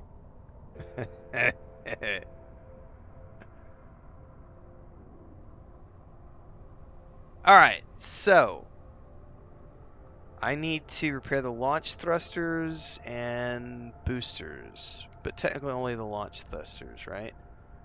Probably the pulse. Well, no, because I can go straight to the anomaly from here. So, launch thrusters only. I just need ferrite, which I can make. Need 50.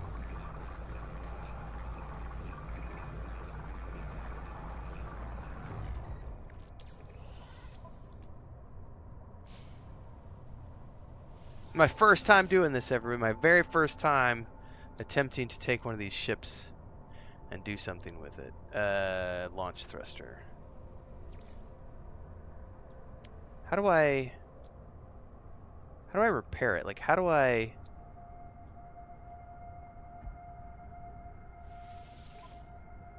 Claim ship, add ship to your collection. Hang on. Make sure you're claiming a ship, not trading your ship. This is correct, right? Claim the ship to add it to your collection.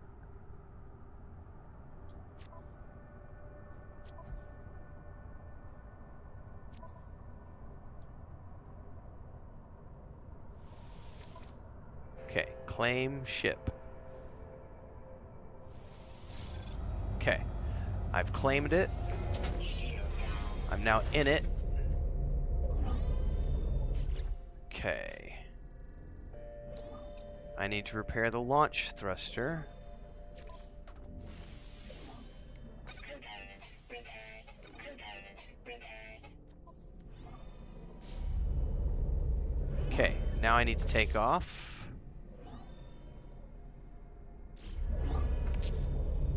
Ignition failed, critical damage. What? Hang on. What also needs to be?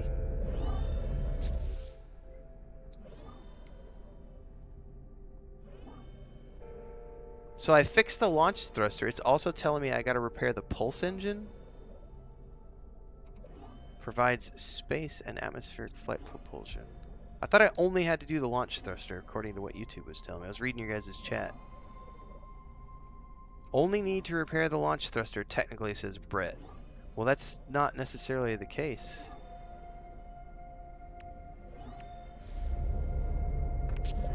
Ignition failed, critical damage. Yeah, it's not even letting me take off.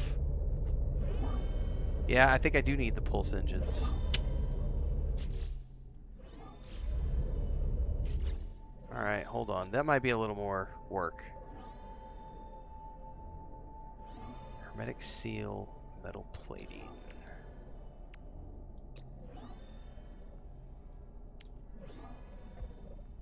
Ferrite dust. Okay. So I can do this. I can do this. Let's pull the dust out of here. Okay. Component repaired. I need to make a metal plate.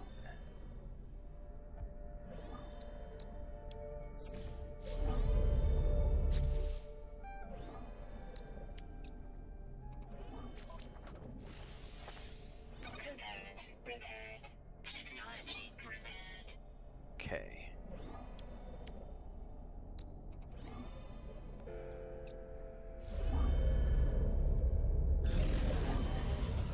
Okay.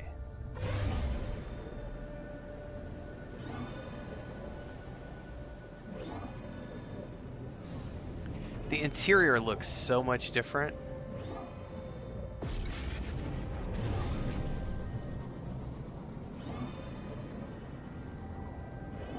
It's like screaming at me because everything's damaged.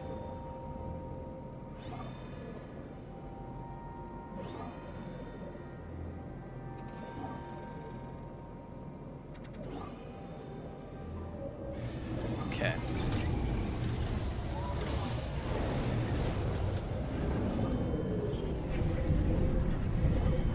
Alright, so technically, I now have a new ship, which I know nothing about.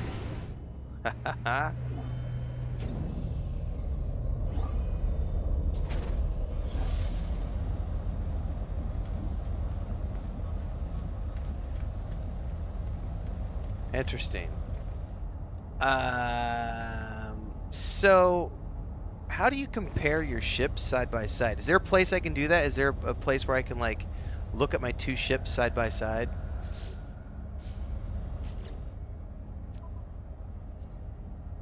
So I can like see the stats presented side by side. I mean, obviously this is a Class B, more stuff. This is a better ship overall. However, it also looks hideous with those wings up. Do the wings expand when I jump up, or do they always stay standing straight up like that?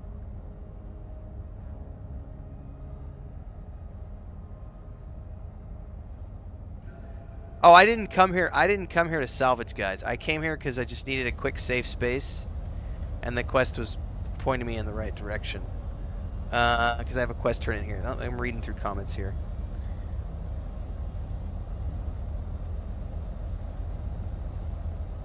Numenal says you have an explorer which can travel a lot of light years. You can manually switch ships in Anomaly using the quick menu.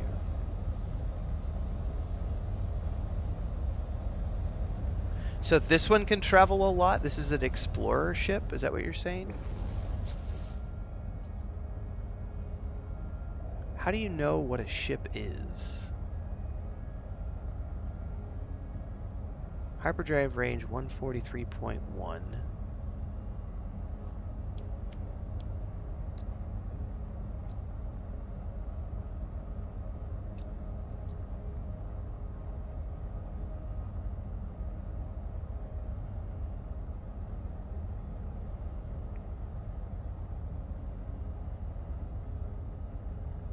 Only when claiming the ship can you compare it side by side. Okay, that makes sense.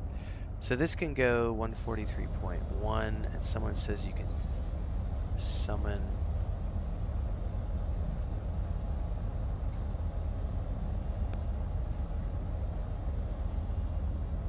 Switch docked ship.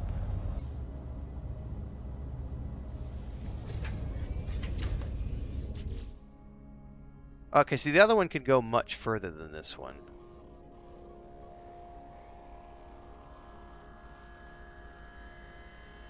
Okay. How many ships can I have at any given time, guys? Like 6 or 7 or something? Someone said 12 the other day, and I can't remember if that was 12 from your freighter or...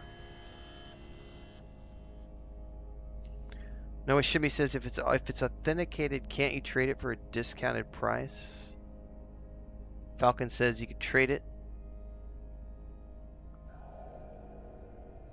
Sorry, it says you could sell it for credits and find another. I might just hold on to it now for now. I mean, it's got far greater hyperdrive range than this little thing does. And I don't know enough about like all of the different things on that ship. Because there was a lot of modules that I just don't know anything about because I haven't learned about them yet. I just hate the look of it. Those straight up wings. Like if those things came down like an ornithopter, it'd be badass. But like being straight up like that. I like the body of the ship. The body's cool. But I'm not a fan of the antenna wings.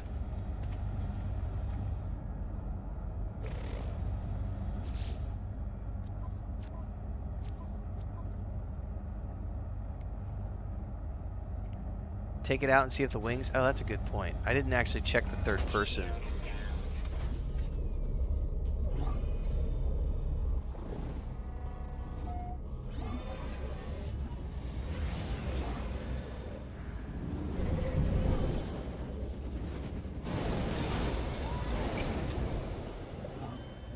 No, they definitely stay up.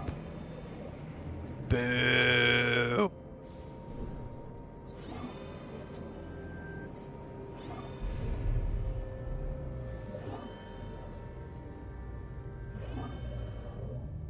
I mean, this is a better ship overall for sure. Where the heck is the Anomaly? Let's go back in and land.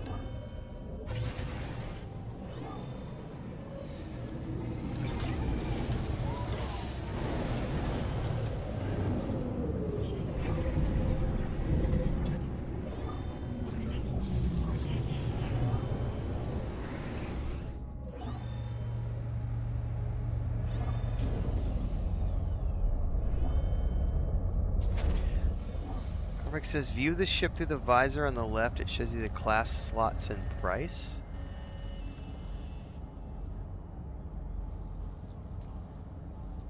Yeah, you have to be in analysis mode. It's worth 6.5 million credits, so it's worth a couple more million credits than my existing ship.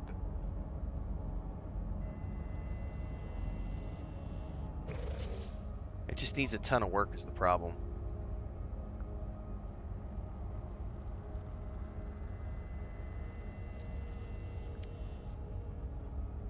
What is this? Containment failure?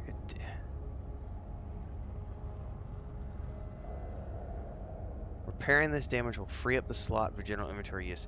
So that just means that those pieces are failed, and if I want the inventory space, I would need to repair those. That seems like a lot of work and a lot of materials to get a ship that's only slightly better than the one I have. So it probably is better to sell this one off for scrap. We'll worry about that in a minute. First, I gotta go. We're in a new system. So let me go buy my upgrade, and then turn in the quest, and then we'll bail from here and go to the space station. We'll sell that thing for salvage, or sell it for. I don't know how. I don't know what we're doing. I don't know how to sell it for scraps. That's gonna be a process everybody's gonna have to teach me about as we're doing this today.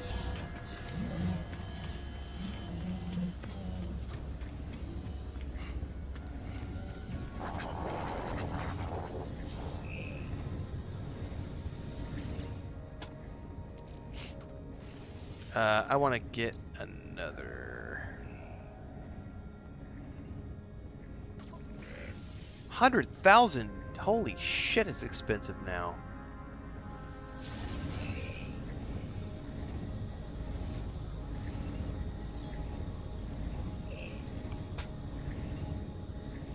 Of course, if we're gonna scrap that ship, I shouldn't be bitching because we'll have more money soon.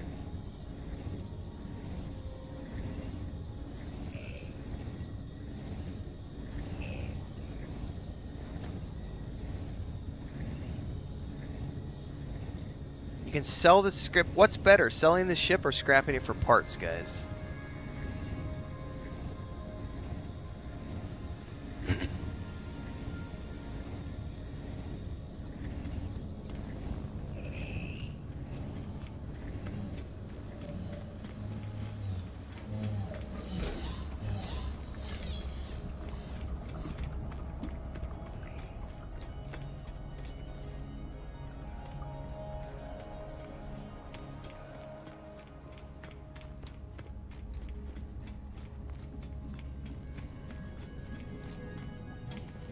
But we at least have to go to the space station. See, at this point, I just need to know what's better. Is it better to just sell the ship outright, or scrap it and sell the parts? Yeah, I'm not interested in building a custom ship. Not right now.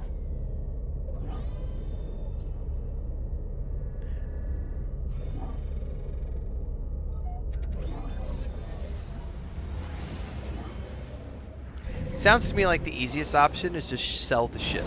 So how do I just sell the ship? Nothing else.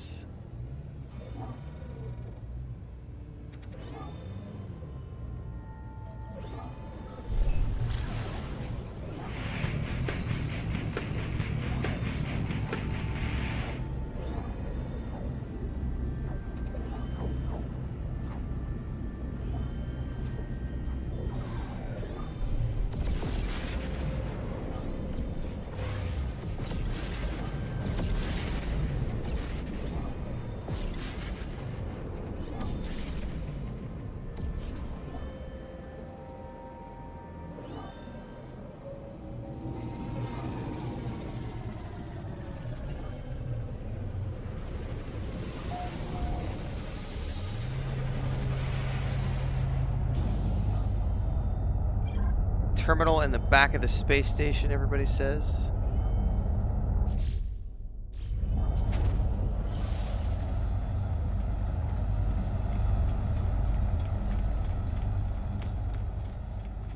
Oh, hang on. There was it literally just gave me I missed it. Catalog and guide. I wonder where that's going to be. It totally gave me a thing to read, and I wasn't paying attention because I was reading instead of I was reading here it is, salvaging ships and multi-tools. Starship was salvaged at the Starship outfitting terminal. When salvaged Starship, to purchase a Starship brand, blah blah blah blah.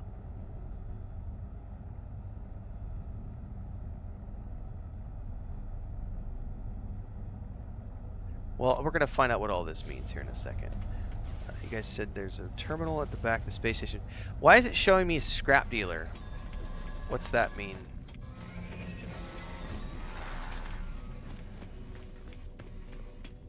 Because it totally is showing me an NPC. Where did he go?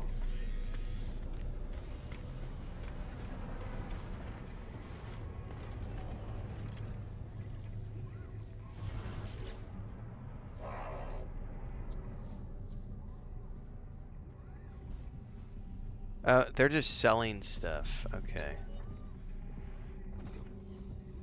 Is this like the navigator data stuff that you guys were talking about before? It's not what I'm looking for. I know it's this other thing here. Sorry guys, I got sidetracked. There's this one. Construct new starship or salvage ships. Begin salvage. So I need to do the salvage analysis. David says, minimally, I'd repair and remove high mods, then scrap it. You want to watch for ship augmentation device.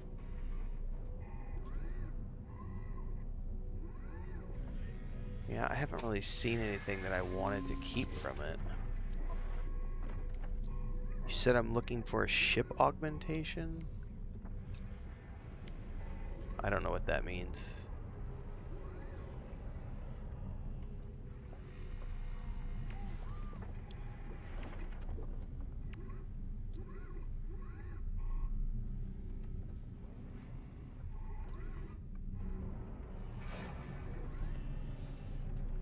Alright. I don't think there's anything here I want right now.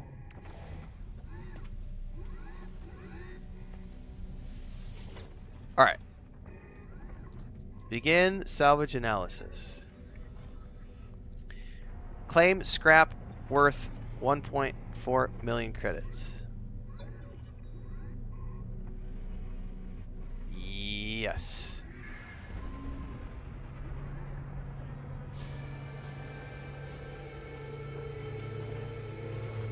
Alright, so I got some goodies.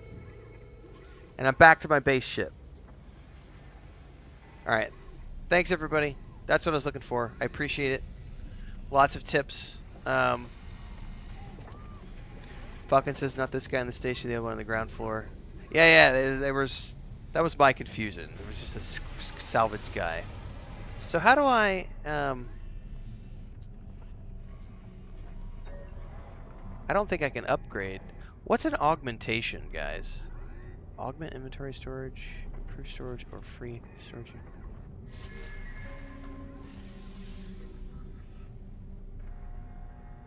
Is this gonna add another storage? Oh shit, is this like the exosuit shit, guys?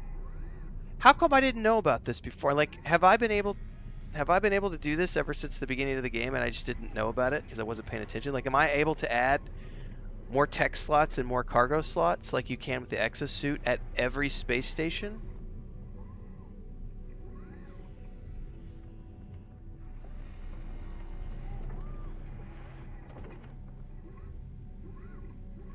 Is it going to cost?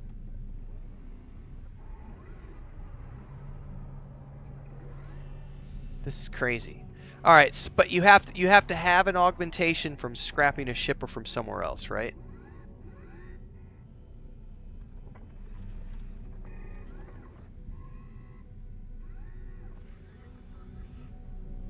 Okay.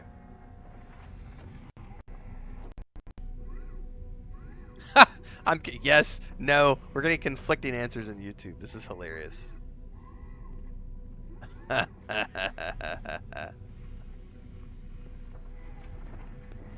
Okay, it'll cost unless you have an augmentation.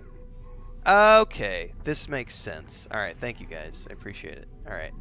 Well, I'm going to take another... I don't care about cargo space. I definitely want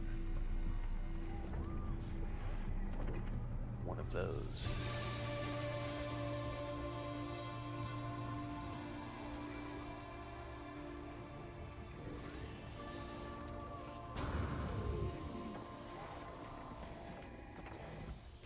Okay.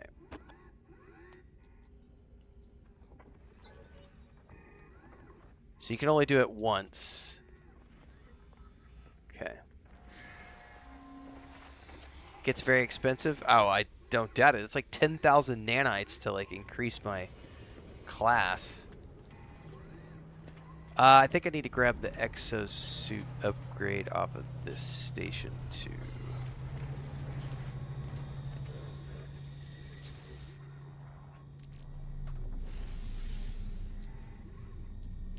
Let's go ahead and buy this one.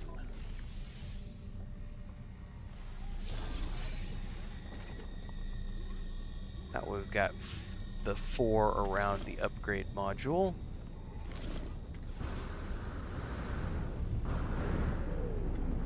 Like, this one looks way cooler. Like, this one has... it just took off. That looked like a mosquito. Like, that was really cool. Like, I like the ornithopter look, you know? It's kind of groovy.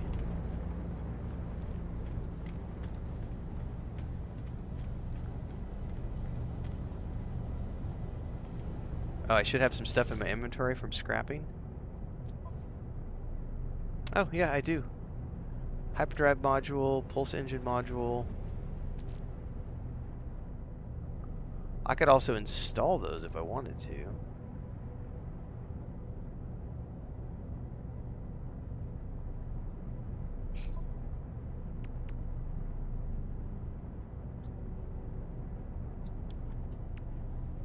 I only have one free slot at the moment.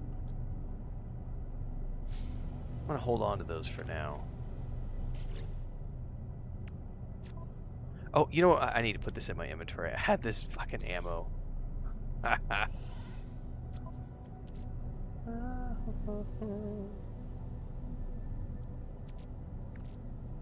probably need to eventually head back and subatomic. It's only useful as scrap. Only useful as scrap. Only useful as scrap. Alright, well, we can at least go sell those 3 things.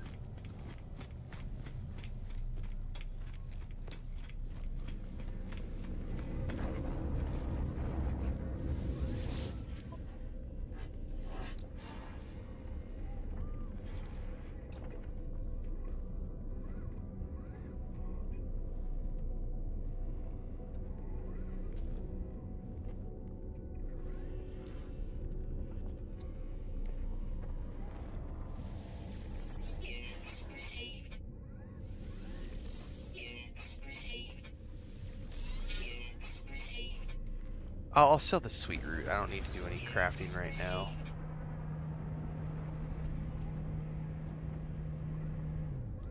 I think I can, let's sell the pulpy roots too. I don't need that at the moment.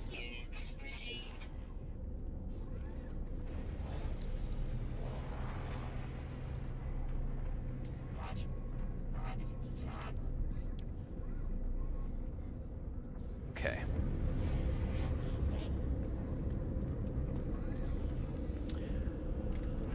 Oakley dokley.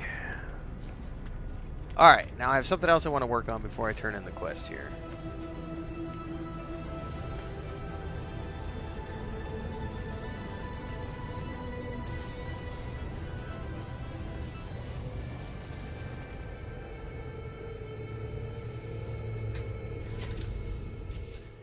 Alright. Anything else I need for the moment?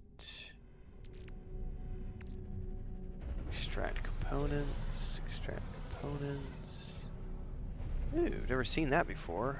Lemium. Hey guys, which one of these is the ones that refines down into nanites? Is it the living slime? Or the residual goo? Or is it the viscous fluids? I don't remember which one of those refines down to nanites.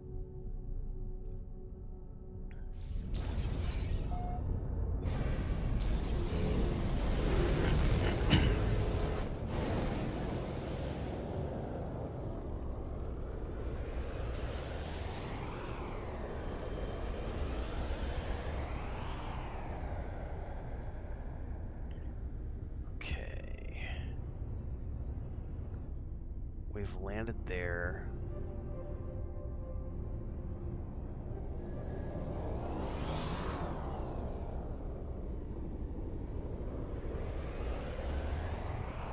Do we got any others?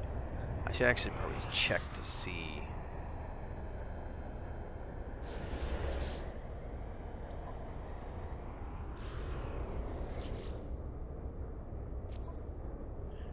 So we got a bunch of moons, but only 2 planets. And it's on the other side. I'm gonna have to go on the other side of this planet to get a view of that other one to see what's there. I'm assuming it's on the other side. Let's get around the space station real quick, just so I can get a better view of things. Okay, there's not another planet staring us in the face. Oh, there totally is.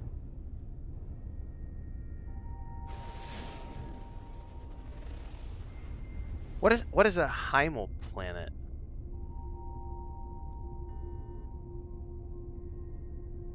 Hmm. I've never heard that description before.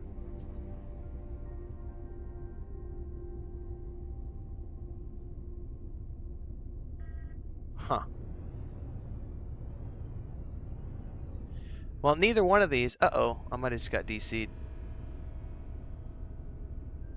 Something just happened.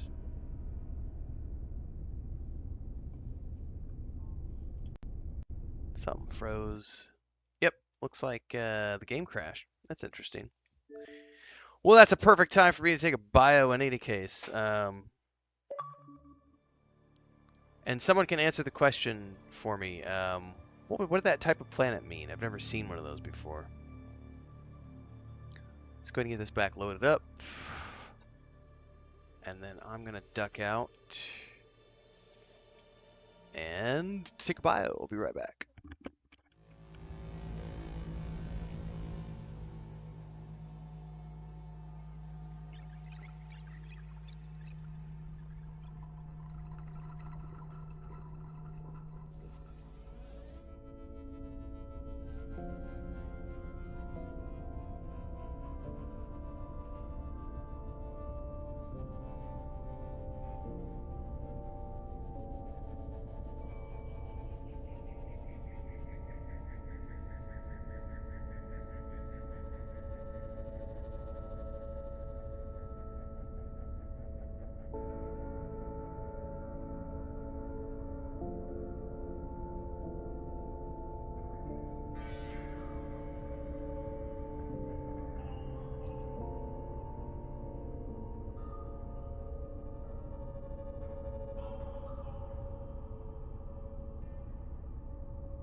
They all break down into nanites. It's a chain.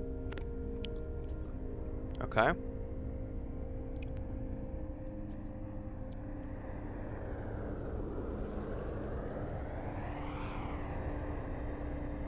Goop to slime to living slime to runaway mold to nanites.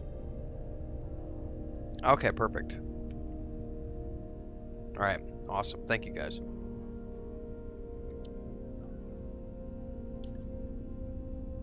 That's what I was looking for.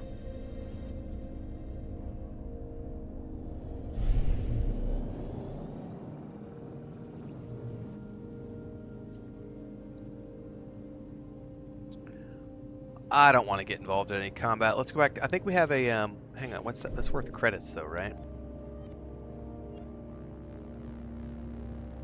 Wow. Not that desperate for credits right now. Follow the exosuit march to work the signal.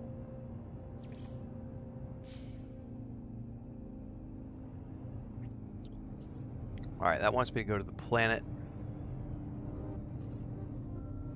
Over here.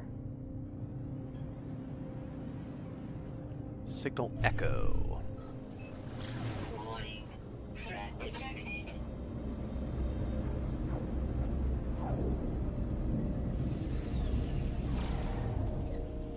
Mike says you can kind of tell what general type they are by the green material that pops up. Okay.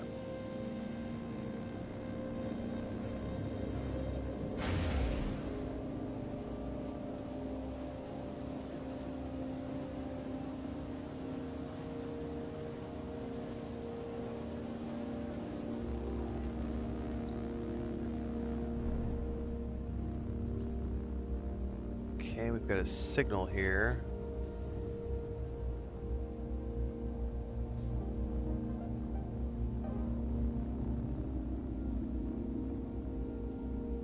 That's like right under us, isn't it?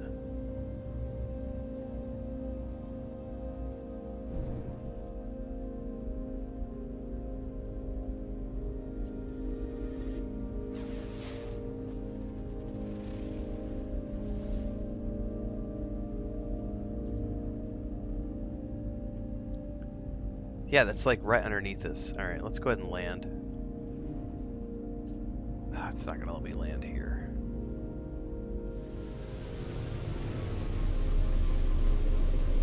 Falcon says Heimel is just a type of frozen planet. Okay, perfect. Thank you.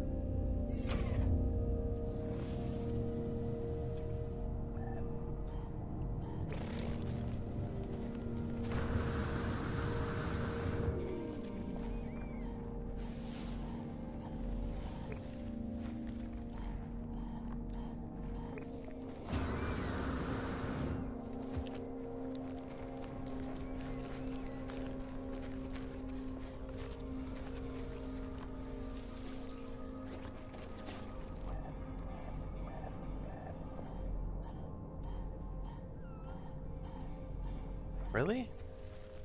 Something right here. Radiation protection falling. Oh, what am I looking at? Distance. Oh, there's something right there. What is that? That's it. It's an unknown grave. Artemis.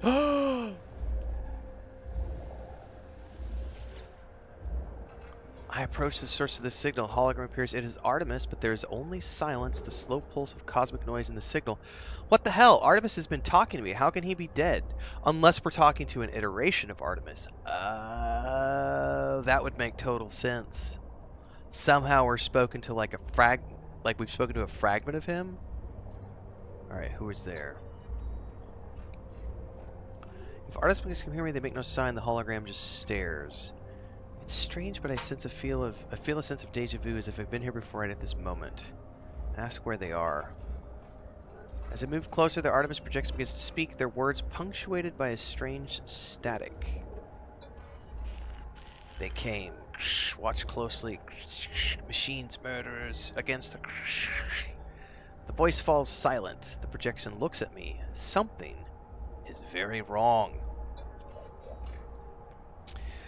I scan the hologram. It bears the exact same signature as every other transmission I've received from Artemis. There's no ulterior source for the signal. Everything they have said appears to have come from right in front of me. Dude, this makes no sense. Ugh! Unless I've been lied to this whole time and whatever talked to me was not Artemis. Although it could be like a fragment of Artemis that's like the bad fragment of Artemis. As I stand here, Artemis begins to speak. Where are hold them but still beloved Anomaly, Nada, Polo, watching us, tracking, mistake, abandoned, but it wasn't through the portal, please don't trust, oh shit. So he just mentioned Nada and Polo, who are on the space station. The other Artemis, who I've been talking to, didn't have any recollection of them. The plot has thickened.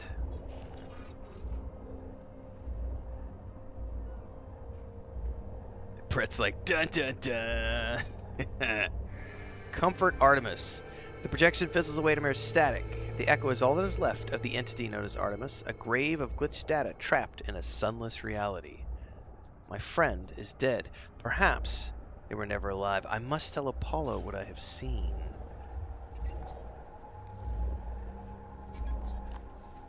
Can I take this with me?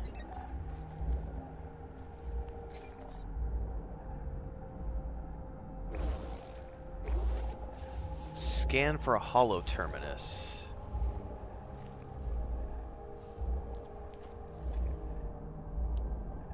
Alright. Where the hell's my ship at?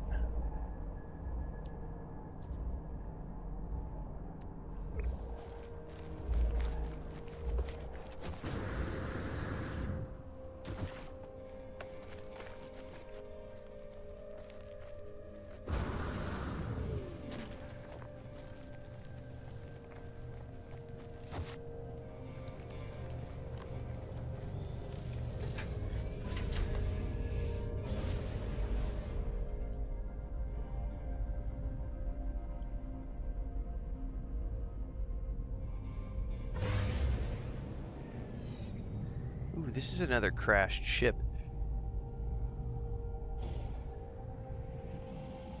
Not the first one I've seen.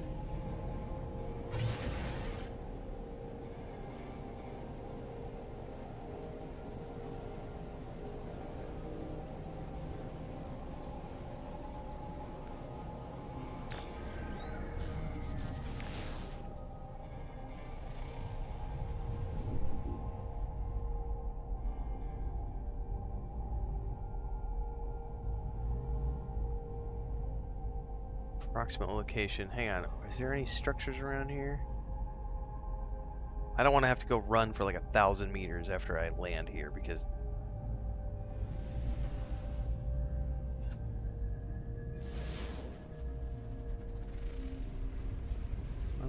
I don't see anything.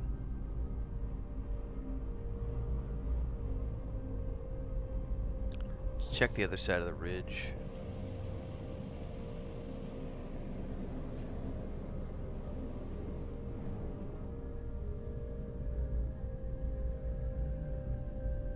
Down here.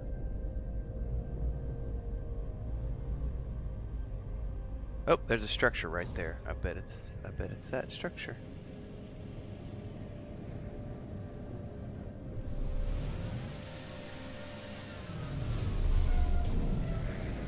Looks just like the other one. Yep.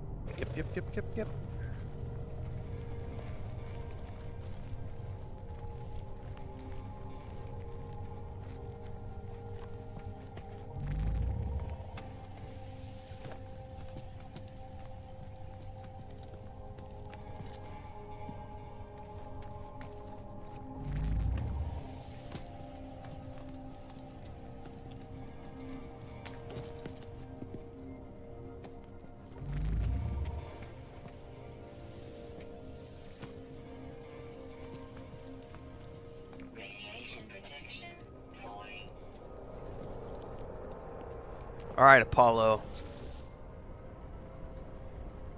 Network compromised. Manual override required. There are no signal matches for Artemis or Apollo. The terminal is a stream of warnings and errors. Let's do a manual override. Some new frequencies shimmer into being. Oh, this is going to be somebody else entirely, probably. Break, break, break. Data stream overridden. Oh, yes, you are somebody completely different. The plot has thickened. You are not alone. Tell me, what's the point of living if we know that life will finish? Death does not erase life. But it does. All those moments gone. Everything that came before, meaningless. I know you, traveler. I know where you've been. I know where you're going. What if I told you that Artemis could be saved? What if I told you that Artemis could live once more after a fashion? What would you do then, would I wonder? Yeah, I would demand to know who they are. I am nothing. The blood of Artemis is data. The heart its glitch. I can help you retrieve them both. We require a mind arc, a receptacle for the soul. Can you do that? I am reactivating Artemis's frequency. Speak with them when you are ready. The stranger offers me blueprints for something they call the mind arc, a device they claim will allow me to restore Artemis to life. Okay. I accept not knowing who the stranger is or how they possess such knowledge of my adventures, but if there's a chance that I can help Artemis, I will take it. Soul engine and a mind arc. Oh, hello. Are you? Artemis repeats the two words endlessly, unable to see my face or hear my voice. I must craft the mind art before I can help them further. It's almost like he's stuck in the Matrix, and like a fragment of one of his iterations got out and communicated with me. I don't know. I have lots of theories, but I won't have anything concrete until we, I'm assuming, get deeper into this to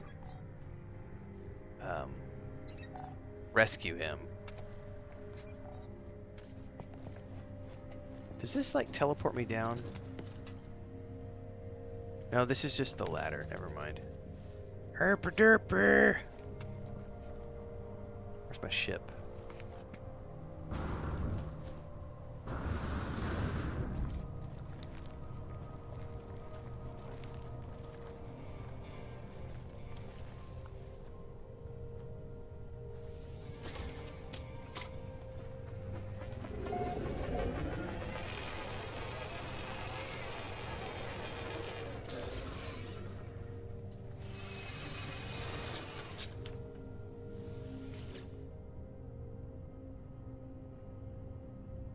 Falling teleports you down too.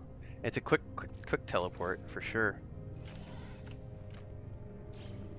It's kind of like Ranger Gate in EverQuest. Quickest, cheapest teleport for a ranger, man. just pull something. You'll get home really quick. All right, that gave me that quest. I need to report the appearance of Null to Nada, so we're gonna go do that next.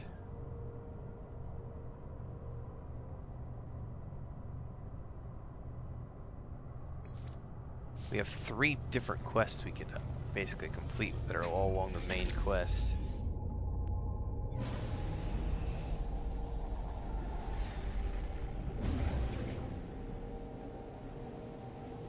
Warning. Threat detected.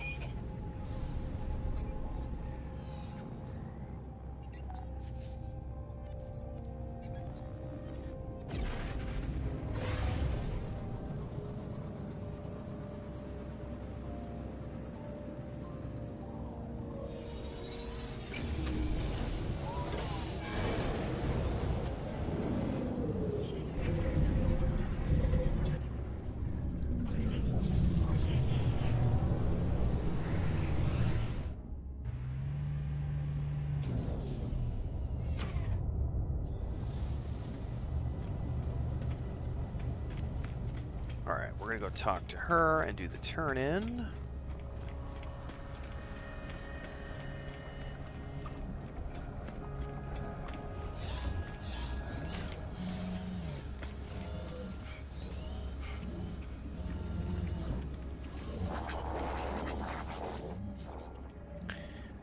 Nada has watched your signal.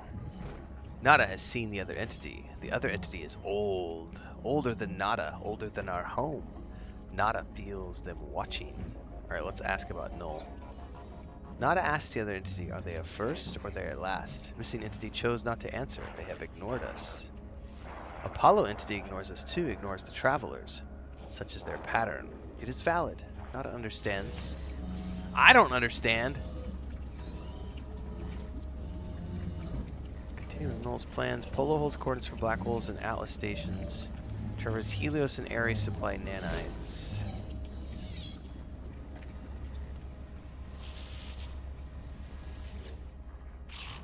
Nada says you have a missing friend. Missing friend did not like me. Ask about Null.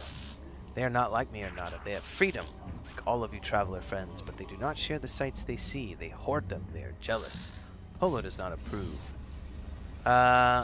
He also had...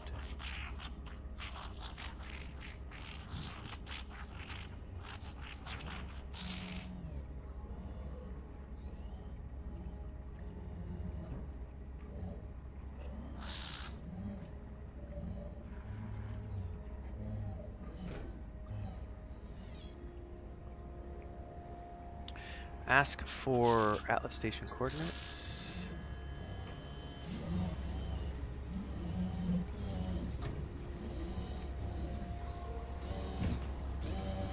Okay, that's one of the quests updated.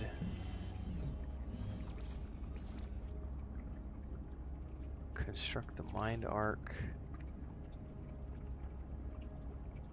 I need to mine cadmium, which I have to mine anyway to get for my hyperdrive, to build my hyperdrive, my cadmium hard drive, hyperdrive hard drive. Jesus, I need more coffee and or sleep. Okay.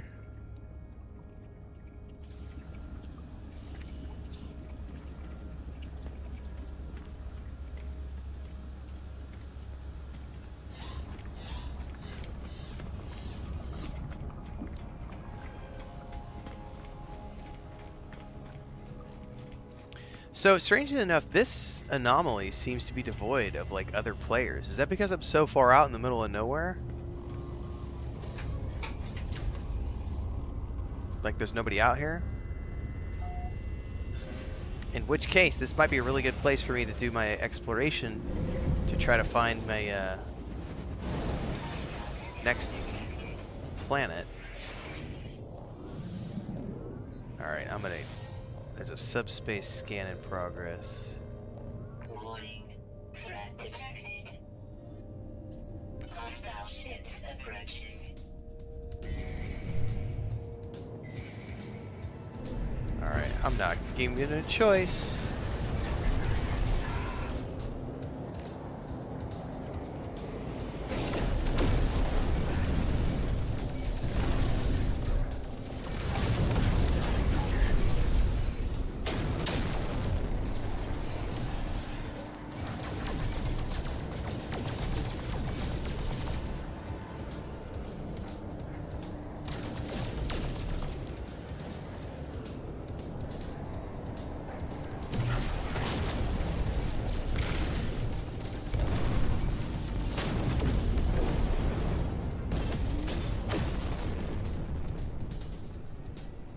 Okay, were there any more?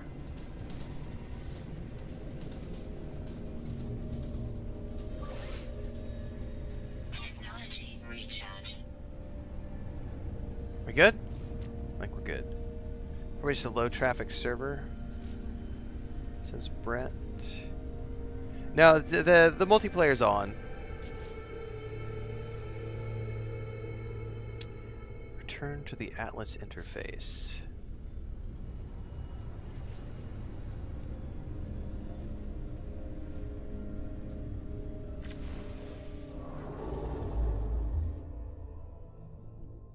No, it's right here. Hang on.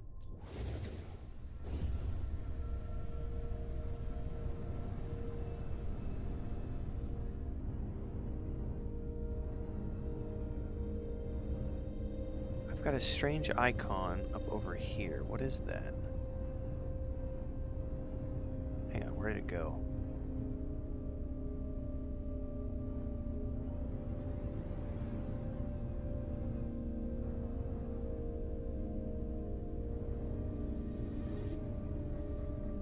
Huh.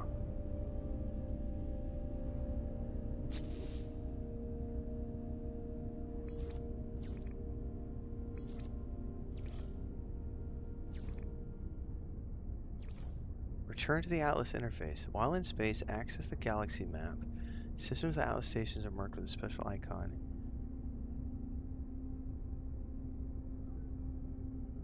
Use left and right to change the current galaxy map path that leads you towards the nearest Atlas interface. I thought there was one right here. I guess not.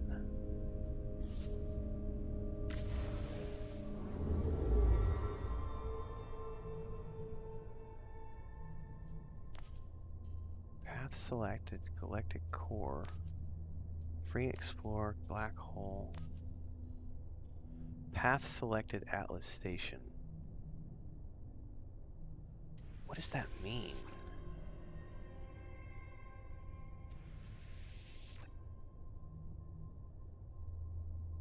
Is it taking me... Oh, I see. It wants me to jump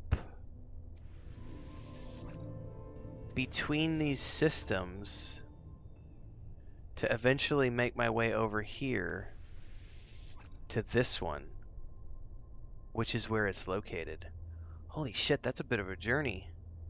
They did give me some warp fuel at some point.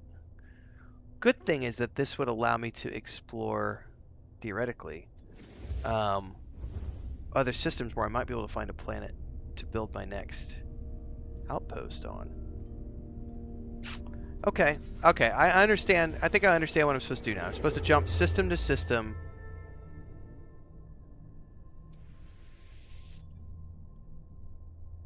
Right? It's follow the path. No, that didn't quite follow the path. Hang on. Nope, nope. Why is it going? Nope. How do I get it to...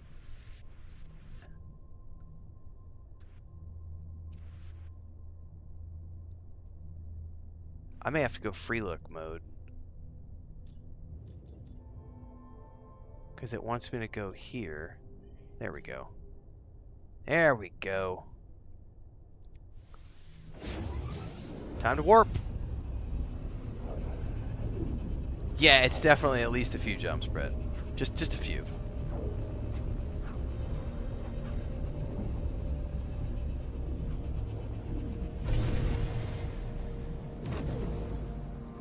Whoa! Nothing like coming out into hostile space.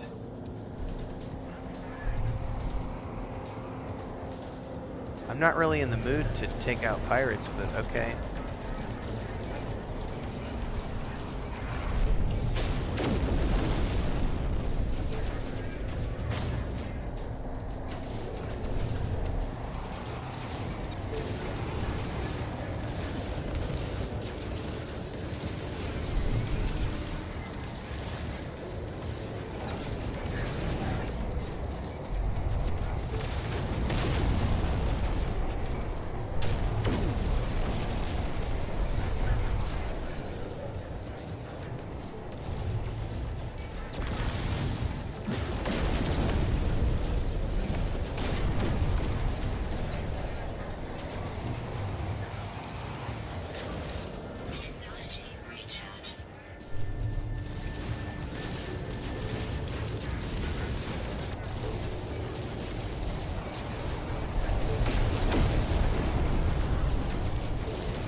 more? Hostile scan detected. I may have shot something I wasn't supposed to shoot.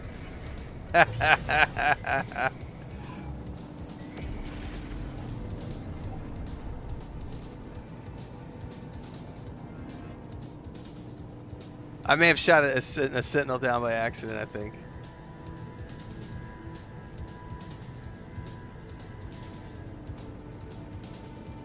Alright. Probably need to jump out of here. Oh, god damn it. He kept up with me somehow.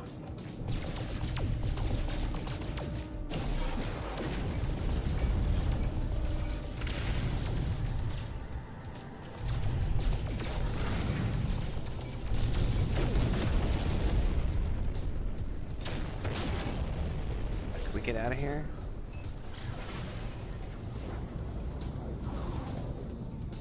Now, how far do we have to jump to get away from the space police? Technology recharging. Okay.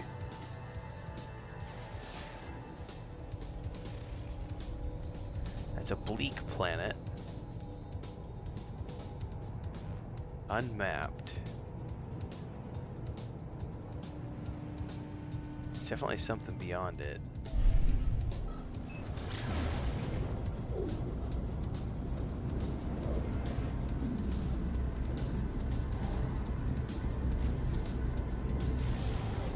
What's up, buddy? What's up? Where are you going? You're wanting to sit here in the chair with me? There's no space, buddy.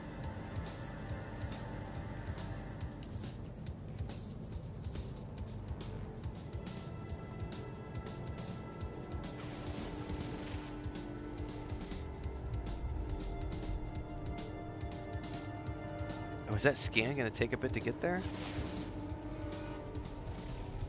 That's a, what does cabled planet mean?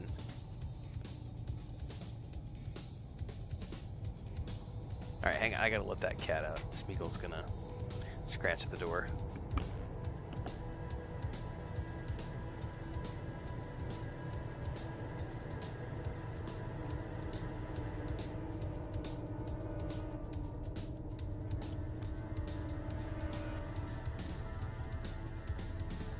Alright.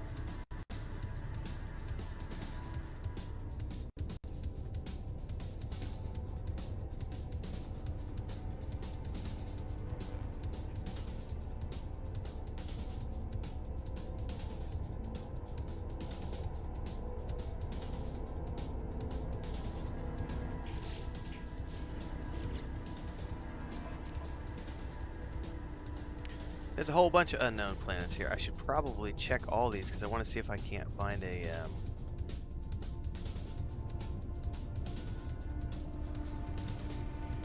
planet to build a home on.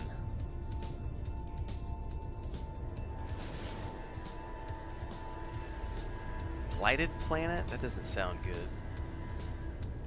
Well, I definitely need to hit the space station to unlock that, so.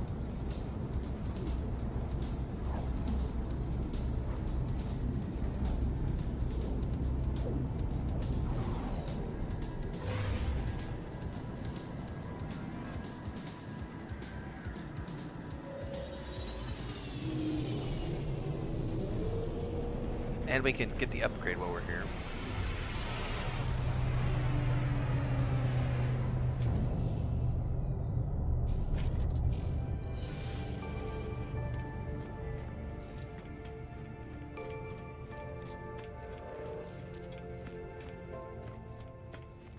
Which means I can grab the Anomaly upgrade too while I'm thinking about it.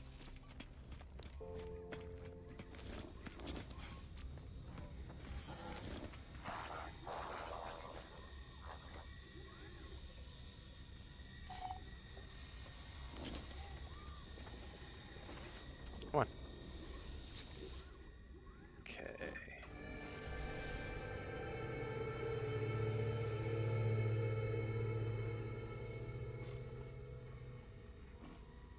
this point, we've unlocked that one.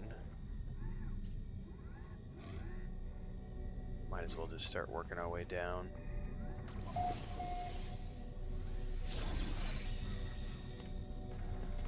Okay.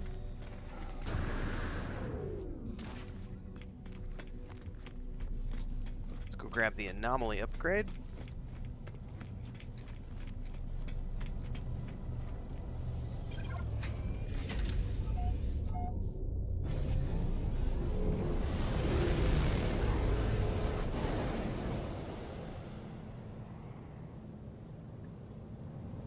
Are these purple rocks? No, it's just purple space. Tritium, okay.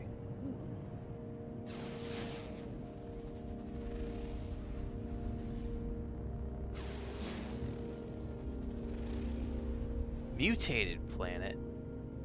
Vile brood detected. Man, this place sounds... all these places sound dangerous as fuck.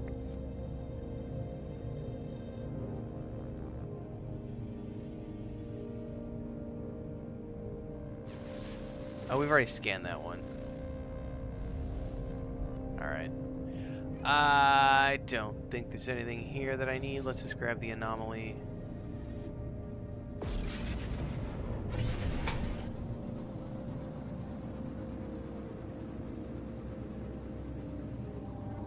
Because it's like two birds at one stone at this point. I'm essentially flying my way towards the Atlas station, but also potentially discovering the place where I'm actually going to build my big base. Potentially. I've yet to find anything super noteworthy yet. Like blighted planets, like a grassy plains. I would prefer a water planet, you know, like a paradise planet would be ideal, but I would take an ocean planet too.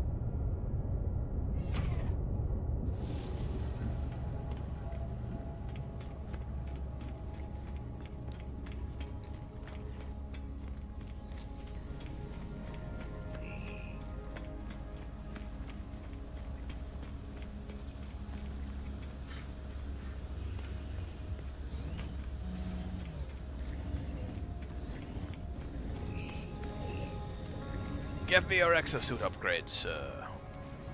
Let me blow another 100,000 credits. Now it's 125,000 credits. Going to keep me broke. I'm going to be a space brokey. Dennis says, are you looking for a floating platform to build on? No, not necessarily. That would be a bonus. What I would really like is like a cliffside. I would like something that has mountains and cliffs as well as an ocean so that I can build like a cliffside abode on the ground and then lead it down to the water and then expand into an underwater base from there.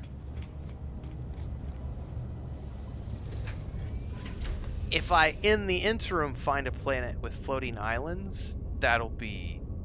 I'll take that, like, either or.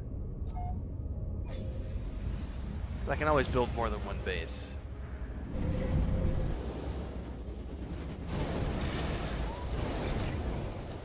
Okay, I've grabbed everything I need from here. Galaxy map, planetary interference.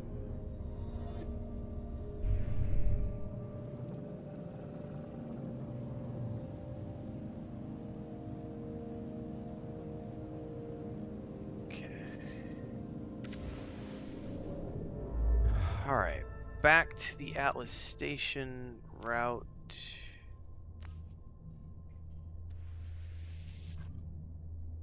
Next station, next system is this one right here.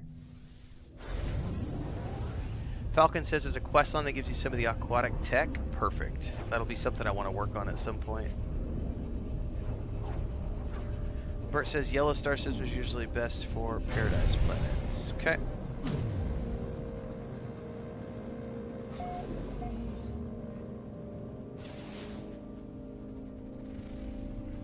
Grassy planet. Aggressive sentinels, though. That's not good.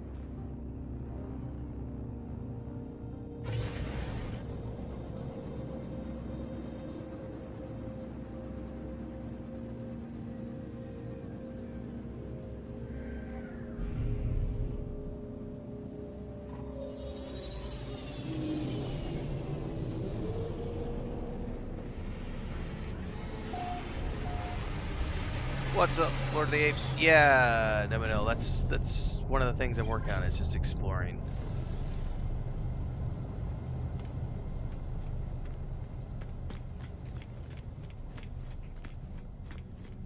Derelict freighters are dangerous environments full of environmental hazards and hostile entities.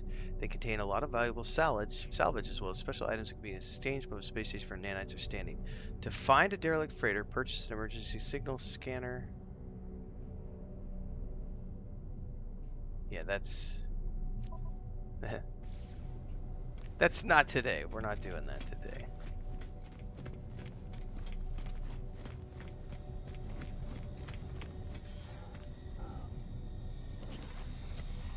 Nope. Don't talk to that guy. Exosuit upgrade.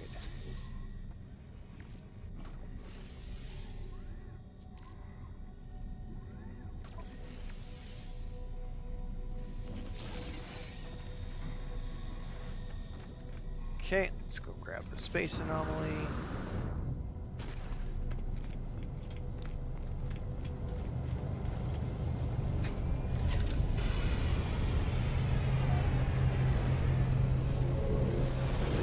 Those are like little dungeon crawlers. Copy that. Petrified planet.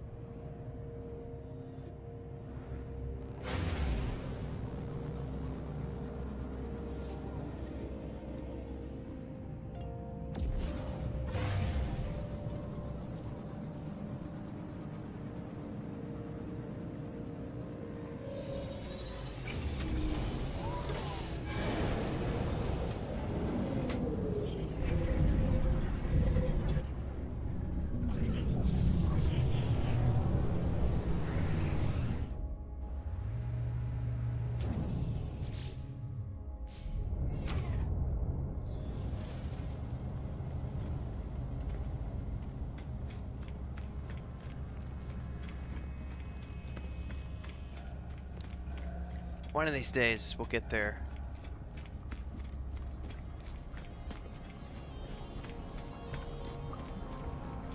In the meantime, I gotta go grab another one of these upgrades. At some point, can I max out, everybody? Like, it looks like I can max out. Because this, honestly, this right here is tedious as fuck. Like, I'm not a big fan of, like... I'm doing it because I need to do it, because I want all the available upgrades slots, right, for my exosuit. So that's really why I'm doing this. But I find this to be extremely tedious, because it interrupts my flow of exploration to, like, know that, because if I don't do it, I'll forget about it. I will completely forget. So my question, I guess, would be, can you eventually max this out so you don't have to worry about this anymore? Because it looks like you can max it out. Like, it looks like there's only so many slots. It looks like there's 1, 2, 3, 4, 5, 6 more slots I could unlock for the tech side, and then I'm maxed. And then on the inventory, there's a lot more I could unlock. But I'm assuming we'll eventually get to the point where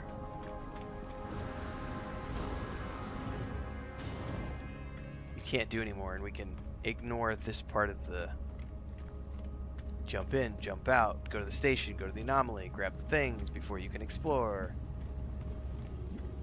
Yeah, cost-wise, I figured I'd be doing that for a while, new and all. But it's good to know that there's a max, because I won't be sad when that's done with.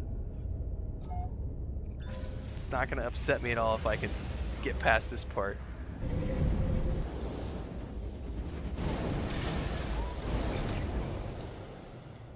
All right.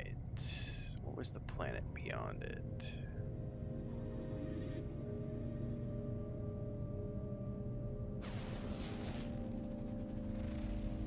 Icy planet. I don't like any of those.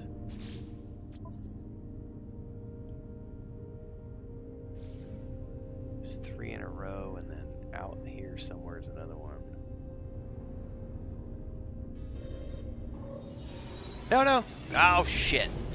I forgot I was too close. I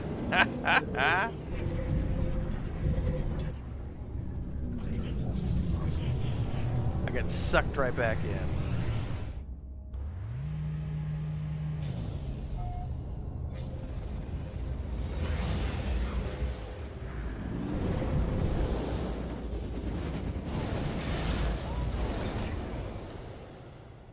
let's get out of here a little bit.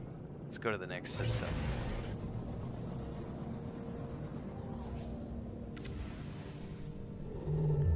Okay.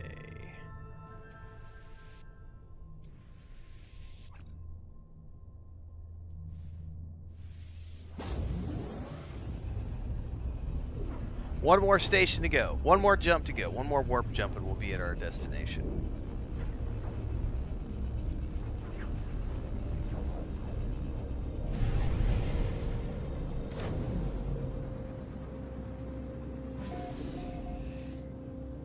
Another first contact.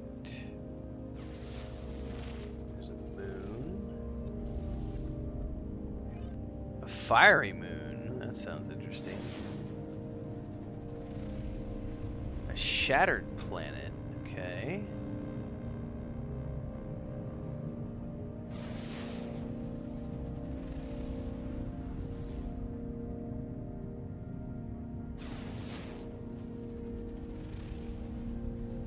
Nuclear planet.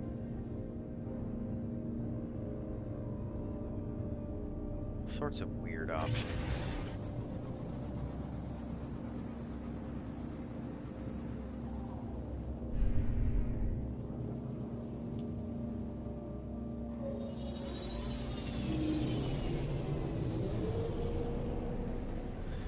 Programmer says there's actually locations where you can get extra upgrade slots in each planet. You can get to them with special maps and a couple. Okay, interesting.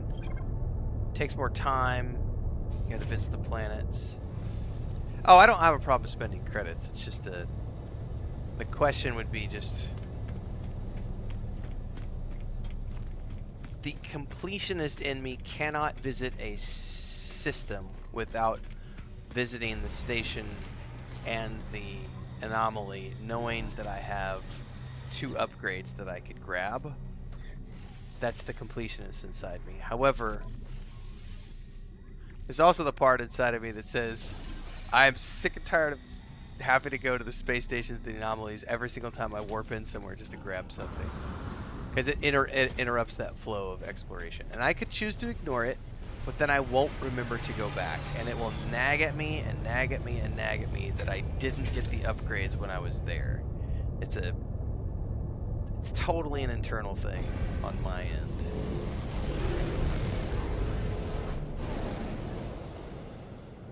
Alright, summon the anomaly.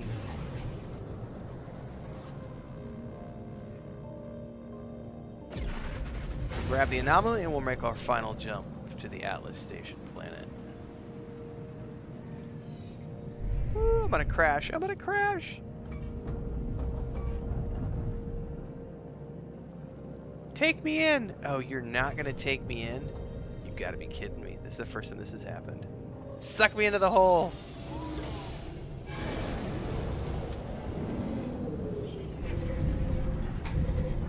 At least you can't blow up your ship like that.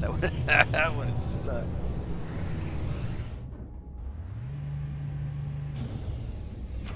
Alright, let's grab my upgrade, and then we got one more, our final jump. And then we're going to be at the planet where the Atlas station's at.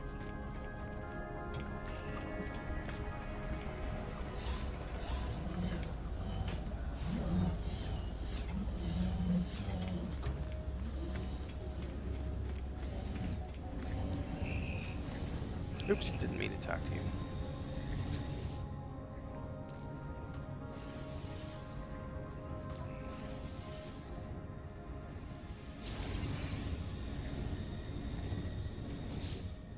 Only 4 more slots to go and I'll have the exosuit tech line maxed out, it looks like.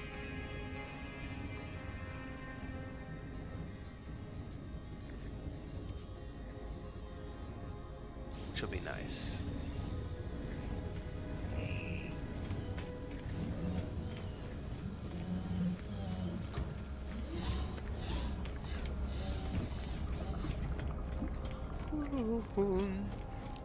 It's Friday, isn't it, guys? I think.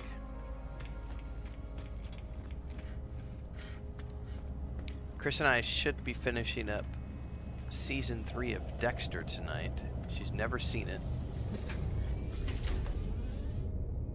It's a good season. Jimmy Smits was awesome in this season, man.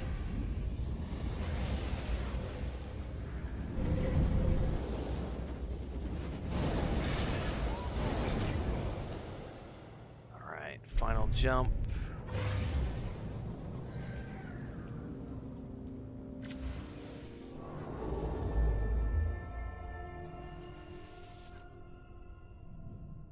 Okay, here we go.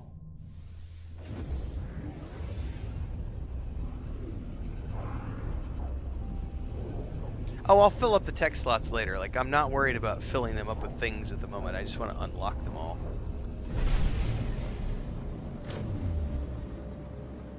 Oh, there it is.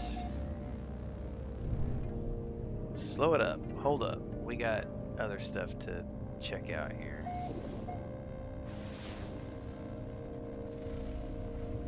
An ashen planet.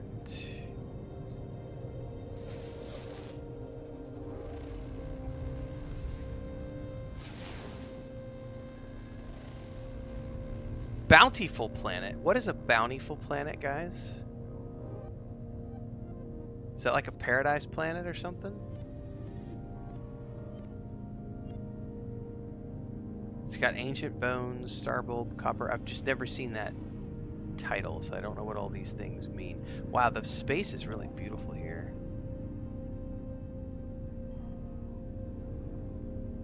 Hang on, somebody's telling me that there's... Fox is saying there's 6 rows in the multi-tool. Hang on. It only shows 3. Oh no, hang on, you said multi-tool is what you said. Right, I'm on the exosuit. Which I'm assuming I only need 4 more slots to unlock all the tech things. And the rest of it's cargo.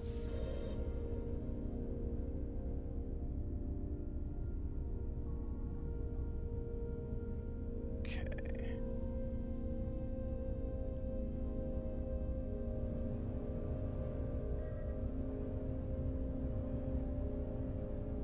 There was that one planet there, that one planet there. Oop, here's another planet.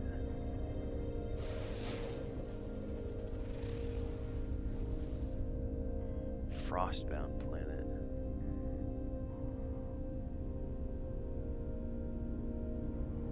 Okay. Well, let's grab the space station.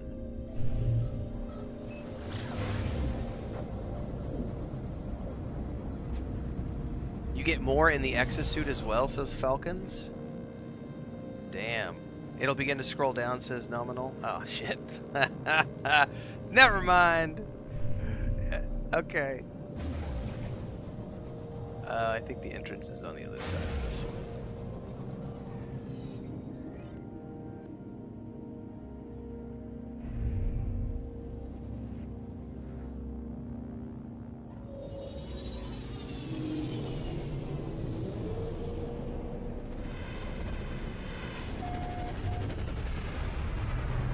Cool. All right, folks. I'm gonna wrap here. I was told that food is ready like 30 minutes ago, and I pushed it off. But we're at the 3-hour mark, a little bit beyond, so that's enough for today. Tomorrow, same time, same place. More No Man's Sky.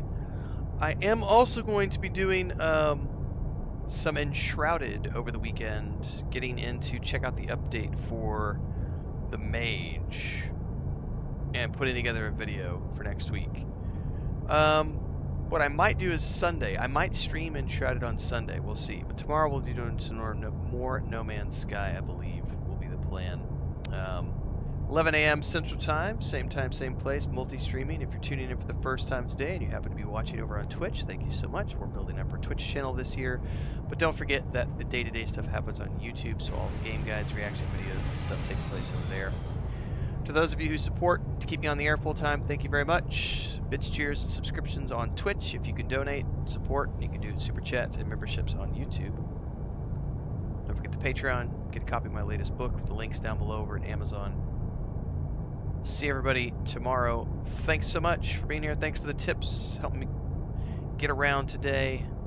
Find out some new things. Upgrade some things. I'm learning new stuff every day. It's like information overload. Have a good Friday, everybody.